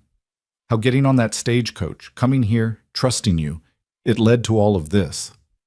And if you could go back knowing everything that would happen, the danger, the fear, the confrontation with Victor, I'd do it again in a heartbeat. Evelyn took his hand, lacing their fingers together.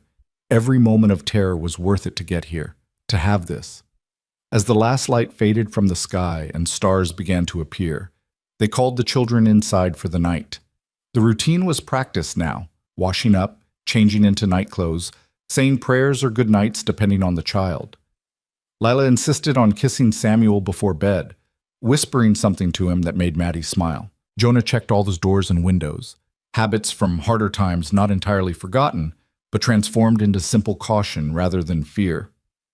When everyone was finally settled and the house had grown quiet, Evelyn and Calder stood in the doorway of the nursery they'd created in a corner of their bedroom, watching Samuel sleep in the cradle Calder had built.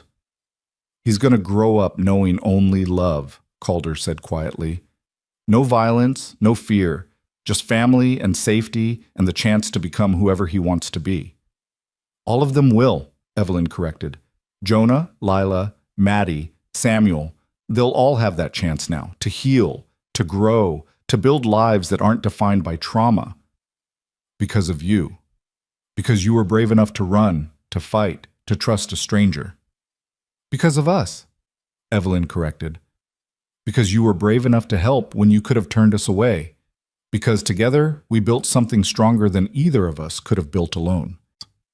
They returned to bed, lying in the darkness with the sounds of their sleeping household around them. Through the open window came the night sounds of the ranch, horses shifting in the barn, the distant call of an owl, the whisper of wind through grass. Weeks turned to months again, and life continued its forward march. Samuel grew, his baby features developing into distinct personality traits. He had Calder's calm temperament and Evelyn's curious nature, constantly wanting to see everything, touch everything, understand everything. Jonah turned 12 and took on even more responsibility around the ranch. He could rope a steer as well as any adult cowhand now, could doctor a sick animal, could make decisions about herd management that Calder trusted completely. The thin, frightened boy who'd arrived with a knife and a wall around his heart had transformed into a confident young man who knew his worth and his place. Lila thrived in school, proving to have a quick mind and a gift for learning. She still sometimes woke from nightmares, still sometimes went quiet when memories surfaced. But those moments grew rarer. And when they happened, she had a family who understood, who held her through the fear, who reminded her she was safe. Maddie did eventually marry Thomas Grant, but not until she'd turned 18 and Samuel was walking and talking.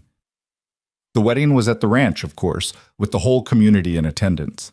She and Thomas built a house on the neighboring property, close enough to visit daily, far enough to build their own life. Within a year, she announced she was expecting her first child, and the cycle of life and love and family continued. On a warm evening in late summer, nearly 2 years after Evelyn had first arrived, the entire family gathered for supper, Calder and Evelyn, Jonah and Lila, Maddie and Thomas, with Samuel toddling between them all, getting into everything with the fearless enthusiasm of a 2-year-old. "More," Samuel demanded, banging his cup on the table. "Manners," Evelyn reminded him gently. "More, please." He flashed a grin that was pure mischief, and everyone laughed. "He's got you wrapped around his finger," Jonah observed to Calder. "He does, and I'm not ashamed to admit it." Calder reached over to ruffle Samuel's hair. "That's what youngest children do. They charm everyone into giving them whatever they want." "Is that what I did?" Lila asked innocently. "Still do," Maddie confirmed. "Don't think we haven't noticed." The conversation flowed easily, jumping from topic to topic. Plans for the fall harvest, Thomas's new position as full deputy, Jonah's hopes for next year's cattle drive, Lila's latest school achievements. It was the kind of ordinary, everyday talk that families have, made extraordinary by the journey they'd taken to get here. After dinner, as the adults lingered over coffee and the children played in the yard, Evelyn found herself watching them with a full heart. Samuel chasing after Lila, both of them laughing. Jonah showing Thomas a new technique for rope work. Maddie resting her hand on her growing belly, her face serene with happiness. "Penny for your thoughts," Calder said, settling beside her on the porch steps. "I'm thinking about that first day," Evelyn said. "When I stepped off that stagecoach with Jonah and Lila, terrified out of my mind, certain you'd send us away. And you just stood there in that brutal heat, looking at 3 strangers who'd brought nothing but trouble to your doorstep. And I chose to let you stay. You chose to save us. There's a difference." Evelyn leaned into him, comfortable with the contact in ways she'd never been with anyone else. "I've never asked you. Not really. Why did you do it? In that moment, when you could have said no, when any reasonable person would have said no, why did you say yes?" Calder was quiet for a moment, considering. When he spoke, his voice was thoughtful, honest. "I looked at those kids, at Jonah trying so hard to be brave, at Lila not even able to speak because of what she'd witnessed. And I saw Maddie, saw what she'd been through when she lost her mother, how close I came to losing her too, to both of us drowning in grief." He paused. "And I looked at you, standing there exhausted and desperate but refusing to break. And I thought, Here's someone fighting for what matters. Here's someone who knows what it means to love so completely you'd risk everything to protect it. How could I turn that away? So you saved us? No. Calder turned to face her fully, his eyes serious. We saved each other. I was dying inside, Evelyn. Slowly, inch by inch, becoming nothing more than a shell going through motions. You gave me a reason to live again, to fight again, to be the man I wanted to be instead of the ghost I was becoming. Evelyn felt tears slip down her cheeks, but they were good tears. Healing tears. I came here looking for escape, she said, but I found so much more. I found home. I found family. I found love in all its forms. Romantic love with you, maternal love with the children, the fierce bond of people who've survived hell together and come out stronger. She gestured at the scene before them. This, all of this. It's more than I ever dreamed possible. You know what the best part is? Calder asked, a smile playing at his lips. What? We're just getting started. Samuel's only 2. Maddie and Thomas are building their family. Jonah's got his whole life ahead of him, and Lila's just beginning to discover who she can be. He took Evelyn's hand.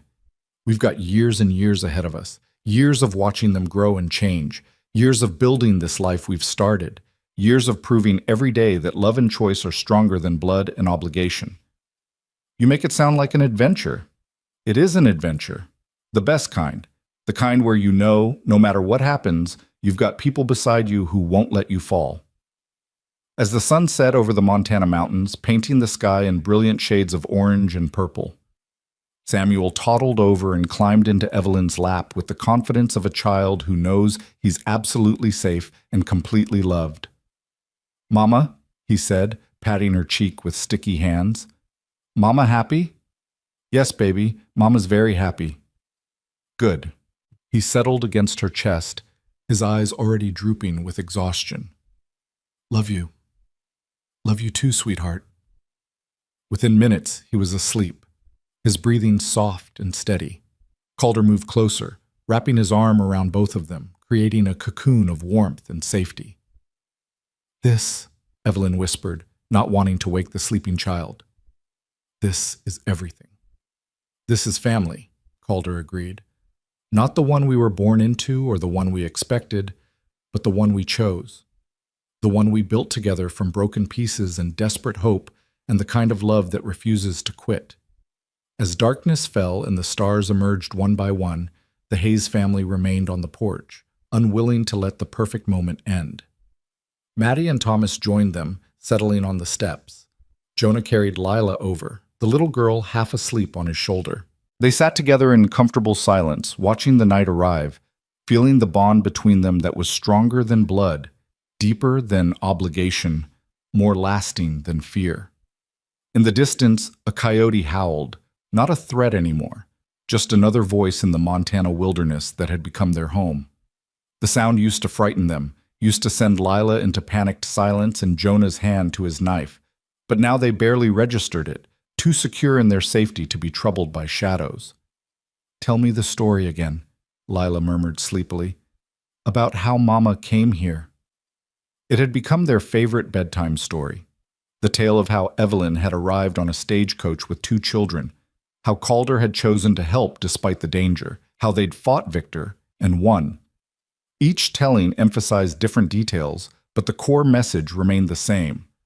Love conquers fear, family protects its own, and courage can transform everything.